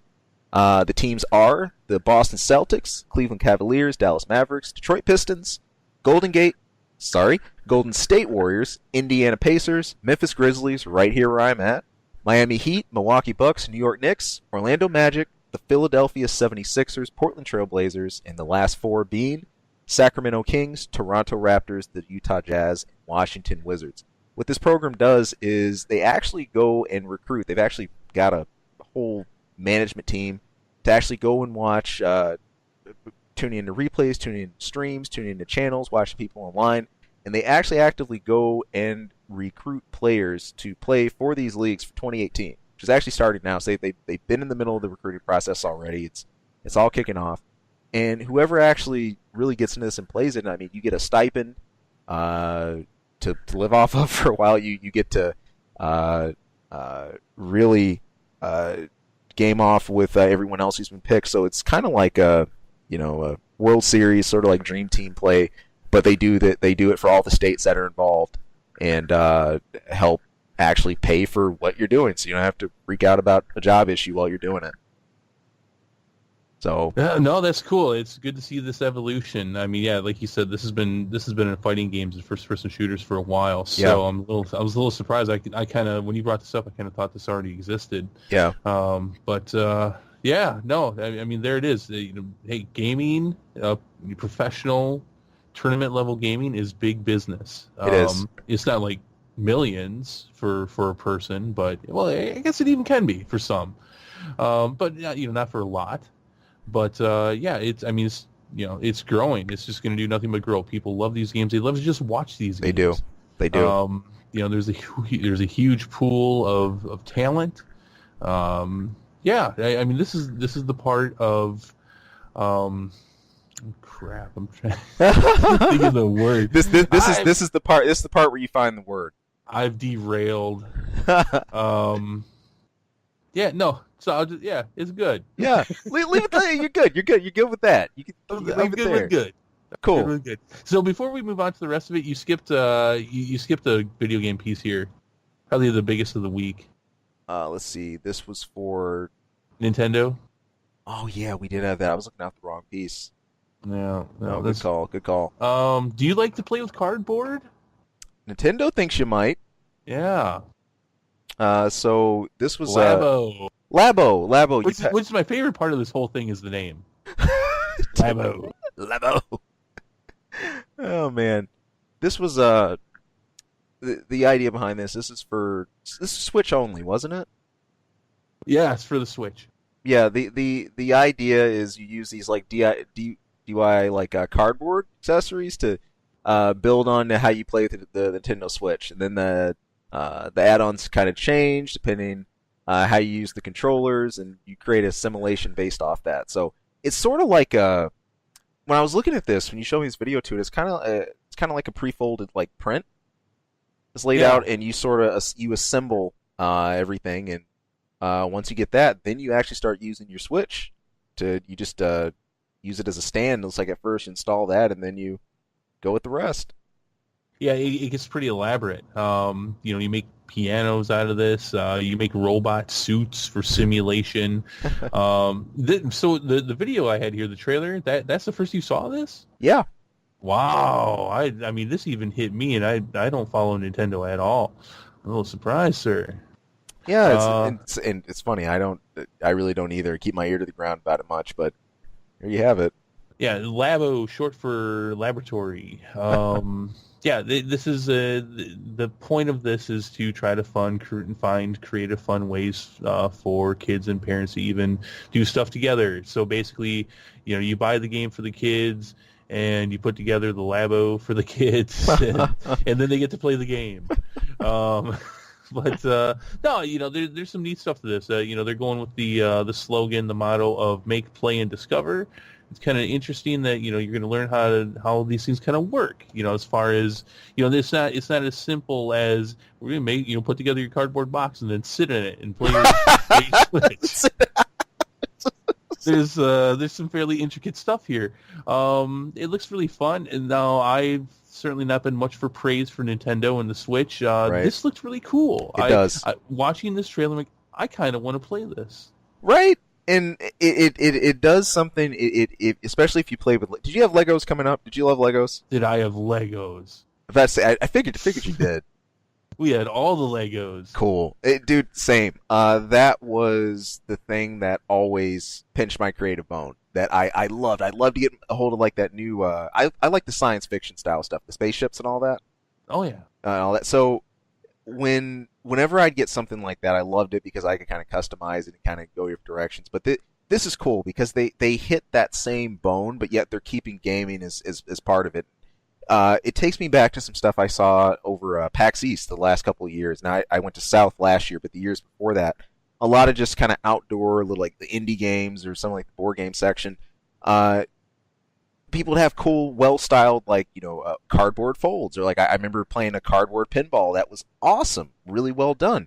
And you don't always see that marriage between something like completely analog or that you just do like handcraft with to actual gaming. So this is cool. This is sort of bending the laws or like rules you think that are in place, but Right. well done. Well done. Yeah, it looks like fun. Let's see, the president for Nintendo of America he made a comment which I thought was funny, is that Labo is unlike anything we've done before, which is actually not true. Nintendo has had some kind of odd infatuation with cardboard for decades. Going all the way back to cardboard cutout racing cars that you could cut out, very similar to what you do here with Labo, and put them together and I guess race them with their square wheels that somehow race. I'm not quite sure how that all works, but yeah, but still, this is neat. Yeah. Sure, this is a lot of fun. Now, this is one of those things where I'm curious as to how well it actually functions. Yeah. Games like this, like the Wii, and we saw it with the PlayStation and Xbox's outings for motion sensitive stuff, has not done well. No. But that being said, Nintendo and the Wii and the Wii U definitely came out on top on that and actually did a fairly good job of it, although there were definitely some disasters. Yeah. Yeah, so we'll see that. I also don't see some of these cardboard accessories and contraptions turning out all that well. Watching somebody do it on a video and put together their perfectly cardboard created fishing pole or giant mech suit with VR simulated headset, seeing the professional do that versus you doing it or your kid putting it Right. together. Yeah, I don't know.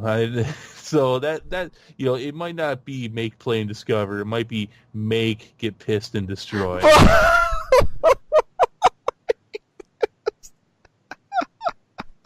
But the concept of this is really cool. But I think there's some potential here of this being a disaster. I mean, not to mention if you ever leave it outside, which if you're leaving your Switch outside, someone needs to smack you. But Yeah. if you're leaving your cardboard creations outside or something, or I mean, these things, they're cardboard. They're cardboard. They're gonna break. Yeah. The initial package comes with some of the cardboard cutouts and the cartridge, which, by the way, and that's just stupid to me. I didn't know that Switch was cartridge. Oh. Did you know this? I didn't know. I didn't know you didn't know. Yeah, I figured it was some kind of disc. No, it's cartridge. Yeah, I'm an idiot. Old school Nintendo. Not really. Yeah. Well, but it comes with that, but you can get other ones. It comes with a bunch of mini games. That's basically what this is. It's a bunch of mini games that interact with this thing. It looks kind of neat. I haven't seen a price point yet. Well, we'll see how that goes. I'm a little surprised it's coming out before E3. I figured that they would take the opportunity at E3 to really show this thing off. You'd think. It's coming out, I think, April 18th. Kind of interesting. The most of the market, not all of it, but the majority of the market for the Switch has been your typical teens and college students. Right. That's been your majority again. And that being said, it's a wide majority. So there's demographics across the board that are interested in the Switch. This is obviously going towards more of a family dynamic. So interesting. Maybe again, I'm not going to sit here and question Nintendo like I did last year because I was skeptical on everything, and I was proven wrong. So I'm going to sit back and say, hey, all right, here's your thing. Here's your thing. You're doing your thing. I wouldn't want to play with cardboard, but that being said, I watched the trailer and I think it's neat. But we'll see how prices go. We'll see how well these things actually function, and if they really come together well, and if they actually hold well. But this, the trailer looked pretty awesome. Yeah. Good stuff, and hopefully some sturdy Labo. cardboard. Labo. There you go. I just like saying it. It's fun. It's fun. And that video is a lot of fun, too. Yeah. So check that out. Pull it up on YouTube, Nintendo Labo, and enjoy. There you go. Good stuff. Alrighty. Activision. Pretty important piece of news here. It turns out the CEO of Activision, he's leaving. He's heading out. He's stepping down from his post as of March. Yeah, this is Eric Hirschberg. Hey, no stranger to huge name titles. Call of Duty, Destiny. But yeah, he's been in this position for 8 years. I wouldn't tout one of those. Destiny? Yeah. I get you. Destiny gets more anger than anything. Yeah, Destiny 2, I've heard a lot of that, but I hear a lot of people enjoying Destiny 2, like the new stuff that's come out for that. I heard that was true. Yeah. Just like the original Destiny, like people loved it, and they're like, all right, I played through the game. I want more now. Yeah. But I'm hearing a lot of frustration as well. But I would not tout Destiny. I definitely Call of Duty. Right. I mean, yeah, COD is a force of nature. What they've done with COD, in my opinion, is sort of leverage like the feeling of like Counter-Strike, that base, and like brought it to consoles. Like Counter-Strike. Yeah. Counter-Strike's still alive, man. It never died. Like, it's still doing its own thing over in a corner. It's still played like in esports, and Call of Duty really became that for consoles. That is synonymous with FPSs on Xbox and PS4. That's now he's been there for 8 years. I'm trying to remember. I think in that 8 years, in fact, I think early on is when Activision acquired Blizzard.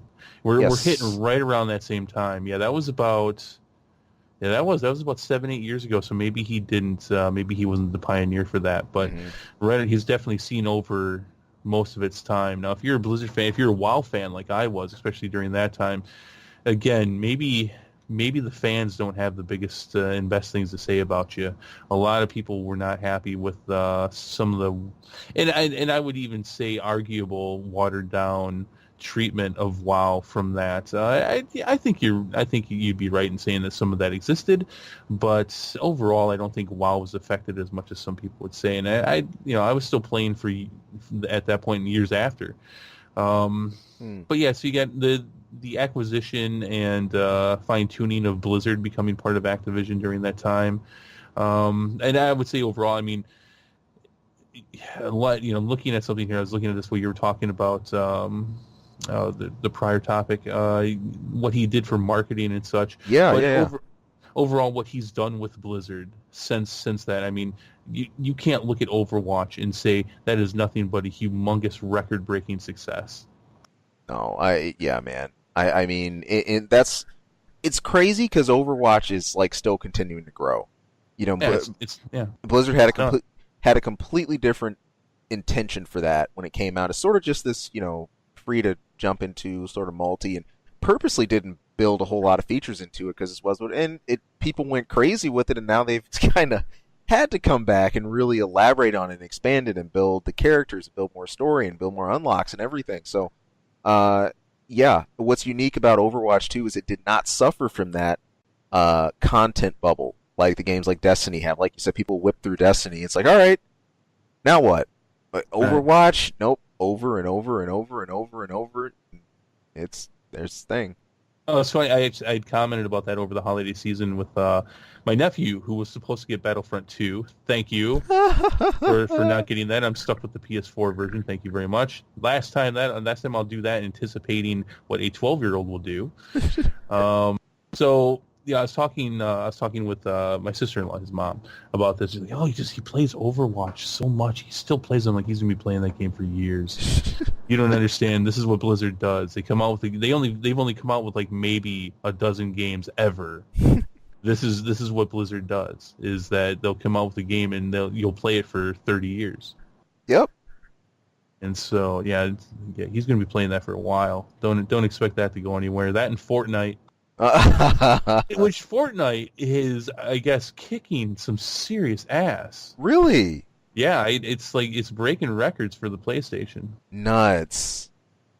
Well, hey, looks like he made a better choice after all, huh? Oh, he definitely made a better choice and just kind of left me in the lurch. Yeah. All he did for a year and a half was talk about how much he loved Battlefront.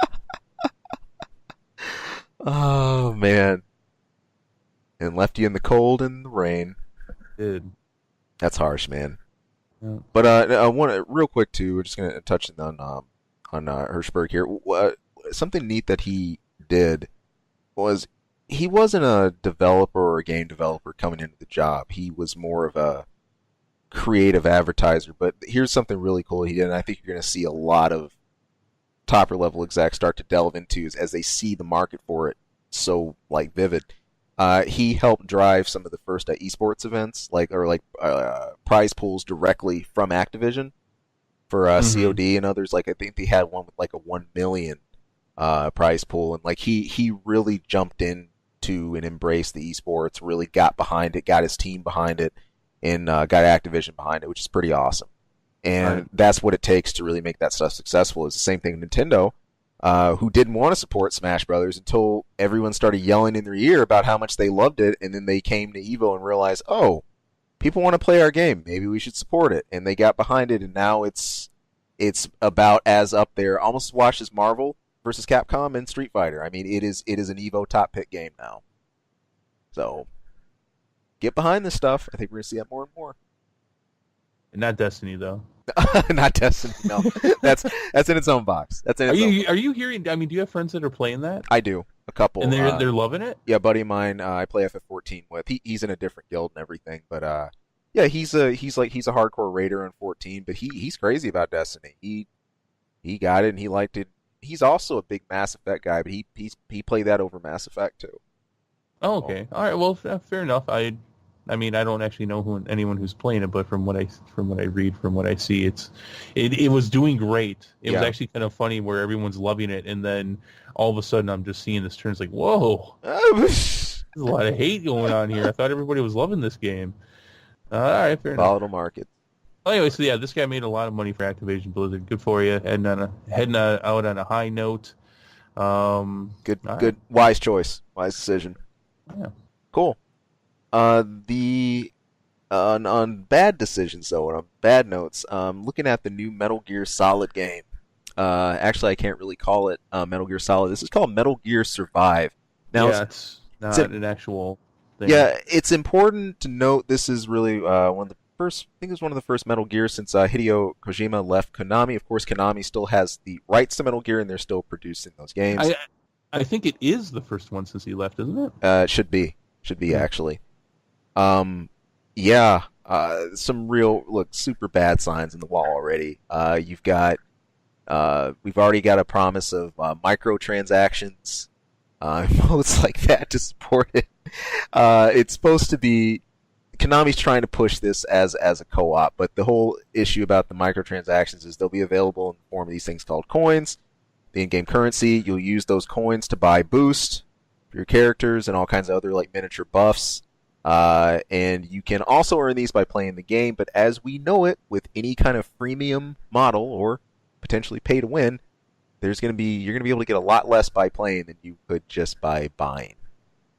So I have no particular love for Konami anymore. I mean, my love comes from the nostalgia of the '80s and all the games that they came out with, including Metal Gear. Yep. And everything. I mean, they were so much of what made the Nintendo great. Yep. But if this is the road they're going down, if you're not learning a lesson from what's happened recently, by all means, go down it and watch what happens. Have fun. Because Konami is no EA. No. And Metal Gear, as huge as it is no Star Wars. No. No, it's up there. I'm not trying to take that away, but yeah, good luck. It's a model that we're hoping to not see emulated more and more. That groups want to adopt, and I get it. A lot of companies want a slice of this pie that you see happening in mobile games and quicker markets like that. That hey, instead of sitting here and doing a AAA that people will buy once, what if I can nickel and dime and get people to buy something 86 times instead? I mean, if you look at the writing on the wall, there's potential for cash, but trying to forcibly take that model into everything is really unhealthy. Frankly, I can't stand it. It's something in the past, actually, it drove me away from the first MMO I ever played. It was Ragnarok Online, and that went crazy with microtrans and pay to win. It was too much. To the point where it bled and infected the whole market, and I said, I can't do it. I just can't take it. And it's something I eagerly stay away from when it comes to gaming now and console gaming and stuff like that. So it's my understanding that the debate is still on when it comes to why gaming companies are doing this, and there's still a debate with the companies as far as the profitability of single player games. We're gonna. I think over the next few years, and I think this is going to maybe push back. And if it doesn't push back, it's definitely going to have a strong effect on the next gen consoles. Gaming companies really need to iron this out because we're at a little bit of an influx. I think. I think we're definitely at a crossroads as far as how this is all going to go, and what companies are going to do. I'm hearing a lot of complaints from companies about, well, it's just making games is so expensive. This is something we kind of have to do. Let's plays are, there's so many Let's Plays out there that people are just watching the game and not playing them. And I mean, look, I hear you. I don't agree with you. Right. Ultimately, the single player games don't need nearly the size of production that these huge multiplayer games need. There's not nearly as much. I mean, the amount of time and effort that has to go into balancing a proper multiplayer game is staggering. It is. And that's where a lot of it goes. A single player game doesn't need as much content.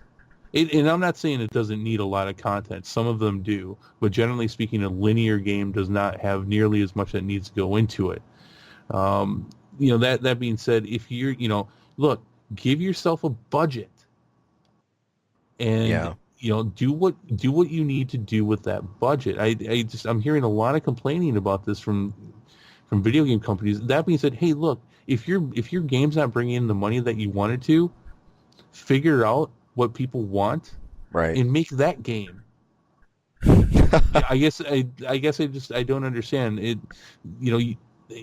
It's the same thing as like throwing a bunch of money at something does not mean it's going to be successful. Right.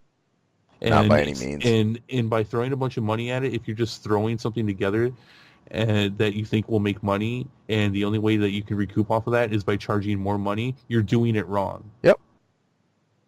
Yeah, it is a bullheaded, straightforward approach to dealing with this. And I think rather than seizing on the profit model, really looking at how to drive that without completely imploding, your base is going to be the key.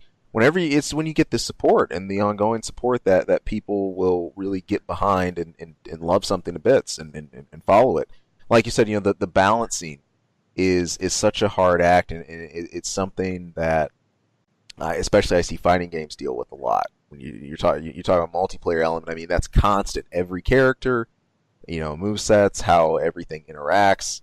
Right. Yes, it's a challenge, but a necessary one, and I think it is not a thankless one. If done well and if done right, people love it. They appreciate your work and effort. They get behind you. You get support. You can't ask, I think, for more as a developer, and I think keeping that rapport is critical these days. So. I mean, and you're hearing this coming from someone who played World of Warcraft for 8 years. I paid a monthly subscription for 8 years, 3 different expansions, collector's editions, all of them. Awesome.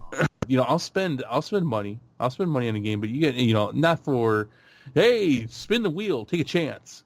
That's no, maybe once or twice, maybe for shits and giggles, maybe, let's see what happens.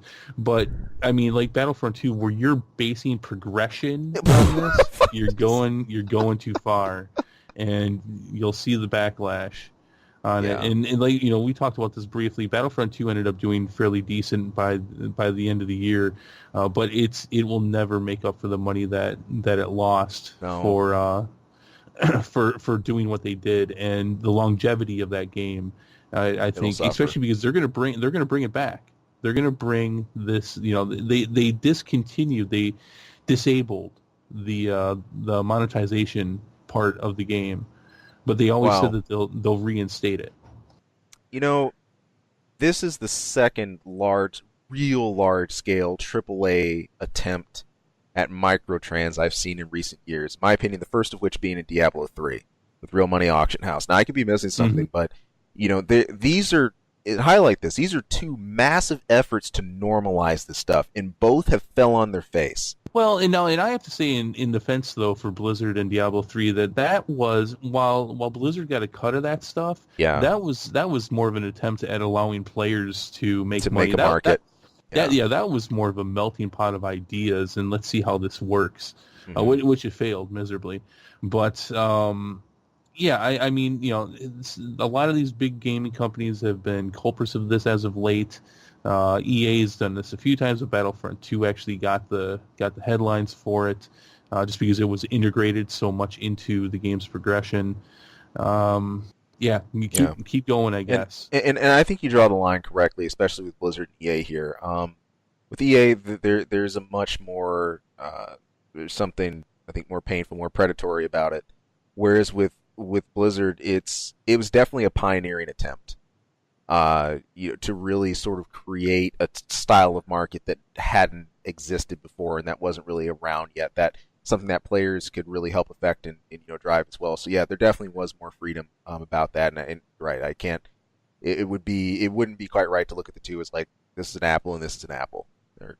Well, I mean, coming off of that from WoW, and then someone, myself playing WoW, and then looking at Diablo 3, and I got it when it came out, and you knew about how the auction hall was going to work, right? And you knew that this was going to be attempted. I mean, you're looking at a time when people were just sinking massive amounts of time into farming and getting items and making a lot of money off them in the WoW auction house. Again, it's all in-game stuff, though. Right. There's, I think it was an exploration of monetary value versus time in a video game and how that could actually exist. Yeah. Because you're also talking about at a height when people were selling accounts, and a lot of why people were buying accounts were the items and stuff that people had. So I saw it as an experimentation. And ultimately, the fan base, either because of just the theory in general or just how they implemented it, I think you can look at both. They said, nope. Can't do it. Yeah, don't want it. And it was ridiculous. I mean, if you were someone like myself, just looking at how things were going for and the prices on the auction house for Diablo 3, it was ridiculous. I'll never forget some of those, man, like those rare, even like those rare Archon plates early on when people were trying to progress past high Torment levels, and when Torment was like literally like impossible, and people were trying to get through Act 2. Oh my gosh! In fact, it wasn't even Torment at that time. It was called Inferno, if I remember right. And so people were trying to push through that last tier difficulty, and just trying to get through each act was pulling teeth. And yeah, the people who had that high end stuff to get that super high res, the super high defense, those armor plates, that stuff was running gangbuster, and it was an interesting time to watch. It really was, just to tune in and just see what the market was doing. It was fun being a part of that launch. I don't knock that. I wouldn't trade that time for something. So Ultimately I feel that, and again, it depends on how these companies are doing this. Now, I don't know all the specifics on how this Metal Gear game is doing it, but this whole Metal Gear game to me stinks of more of an add-on in addition to a greater it does. game. It does, and it really just feels like a cash-in. Yeah. Hey, do it at your own peril. The gaming communities are speaking on this, and they're speaking by not spending their dollars. Can't tuck any louder in your pocket. So, all right. See you later, Konami. Pretty much. I haven't played any of your games in decades anyway. So yeah, back to the table. But I don't know, I'm heading back to. It's time for an info minute.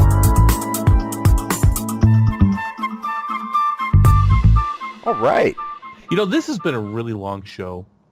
It has. I think we might be hitting a record on this. Has been a fun one, but yeah, I'm happy for info minutes. No, I bet you're welcome, especially because of the fact we're about to hit the 2-hour mark. You want to know exactly? Are we really? Yeah, I figured. We're 6 minutes away. Well, we got a lot catching up to do. We do. We knew we were going to have a larger show. I know we were out last week. I know you've been dealing with sickness. I'm busy myself, so hey, it's what it is. Do what we can, but I've had a lot of fun with this one too. In fact, so much fun that I'm actually leading off with something that I started during the last show. Last show we talked a little bit about Bitcoin and some things that were happening in the sidelines with this. This has actually gone into gaming now, and I found some articles that I thought were pretty interesting. Now, if you're even following this bubble, the Bitcoin investments, you've probably seen how crazy the stock market's been going about this. And in fact, there was a very recent dip in Bitcoin, a pretty substantial one. But one thing people are still investing in a lot is the technology behind Bitcoin, and that is blockchain technology. This is a term you'll hear thrown around a lot. What's interesting is it turns out there's actually a project that is involving blockchain, but that's not only bringing investors together, it's also putting gamers and devs sort of all in the same pool. And this is called Game Machine. So what this is sort of a platform for like an app release and token sales. The whole focus on this, it's releasing, in fact, the first version of its app. It's on its way out in a mobile version, a mobile client that's out on, I think, iOS, coming out for Android. This is scheduled for March of this year. The idea is to create a token exchange system and also sort of like a system app for third-party platforms to really come together and really get in on this sort of like trading for, but except the commodity that we're talking about being traded, we're looking at gaming consoles and also some of the directions that those are going and where they're actually like invested in. So the idea here is to take, for the team that's working on this, is to take a huge segment of the gaming industry market to unite everybody. You've got investors looking at this from a point of what's going to be profitable in terms of where consoles are going. You've got devs in on this because they're the people who are actually working with the technology itself that are involved, and then of course you've got people who want to look at gaming more from a numbers, bits and numbers end of this, really seeing where all these trends are leaning. So it's really the first time it's odd. It's the first time I've seen something stock market-esque like this, outside of being a sim, really start to, become an app of some sort, to become something tangible, to become a portal or a platform, if you will. It also, there's I think little notes on this thing about where Ethereum, where Bitcoin, and other formats like that are sitting. But this is just I think a sign of a trend we're going to probably continue to see in this whole craze. It's something that goes way beyond Bitcoin. The technologies that produce this stuff are going to be pretty critical, and could well keep boiling right over into gaming. So I can't say I've got my head fully around all of it at the time, but I get the feeling in coming years I might be forced to. So. Oh, I don't understand most of what you just said. Okay. I was trying. Yeah, it's odd. I think you wouldn't really have, at least I don't, probably not have a vested interest in this unless you're looking at the technology behind things like Bitcoin and Ethereum. If you're really interested in that and you want to see what that will mean for gaming later on, or how that's going to play into gaming platforms. So if you're into that numbers game, if you really dig that stuff, it could be something you want to look at. But not, this could be eye bleeding boring for you potentially. Yeah, can we go back to the Doggo coin? At least I like the dog. I don't know what the hell you just said. I don't. We can go back to the Dogecoin. Sure. Is it the Dogecoin? I Yep. thought it was the okay. Yeah, There let's you see. He's funny. I like him when he's used in memes. Yes. That face, he's that. Oh man. I'm sorry. No. That does no credit to you after you just explained all that, and I'm just like, funny dog. Oh man. Well, sorry. Like I said, no. This is one that I will be checking out of for a while until this, if it ever becomes something major enough in the gaming sector, to look at, or if this becomes some kind of weird side app or sidebar. Like, imagine like this: I'm in PlayStation Home or Xbox or something, and there's now this side tab, this integrated app that's telling me where Ethereum, Bitcoin's sitting and everything, and then where what certain console technologies are trending, or where Nvidia's sitting and stuff like that. I think it'd be weird for that whole investment side to get that involved in gaming unless I really just want to see that there, like have that like as a little turn on, turn off app or something. But if you really care about the numbers, you can go find that stuff. The platform's out to do it now. The tech's out to do it. So. All right. Well, there you go. It is what it is. That'll do it for us. What a show! What a show! Yes. If you stuck with us, awesome. Welcome to the end. Thank you. I don't have any candy for you. I'm sorry. No, he ate it. No, but seriously, thank you for listening. Yeah. Subscribe, all that stuff. Please subscribe, because apparently the requirements for YouTube monetization has changed. We need all the subscribers we can get. Hop on in, people. And this is something that's going to keep driving us over time to not just develop the content that we put out for reviews in our weekly, but also things we really want to delve into more. Getting way more into the gaming portion of it. We want to talk about do more upcoming games and Let's Plays. Tons of stuff we got planned, and we want to be able to do that on a quality level. So yes. So thank you for listening, though. I think that's it. We're still not doing a review for a couple more weeks. What, Black Panther? Coming up next. Can't wait. It was so much fun. Road to Infinity War. But hey, thanks for tuning in, everybody. We got a lot more coming at you, so please stay tuned, subscribe, and we'll catch you soon. Hey people, thank you for tuning into this episode and taking a listen. If you like our content, if you like what you're listening to, there anything to go over, hey, please, we would not only love to hear more from you, but if great, if you could throw some support, you can subscribe right below. Also, you can toss us a line anytime. That's ksongmedia@gmail.com. Of course, you can tune in for our channel anytime for movie reviews, game reviews, a lot of random wacky stuff. Who knows what you'll hear. And of course, our episode each week where we're bringing the nerdiest things we can find, dig up, and maybe not find. Maybe the stuff that just drops in our laps. But anyway, hey, thank you so much for tuning in. Thank you for listening. We hope to hear from you again later. Take care.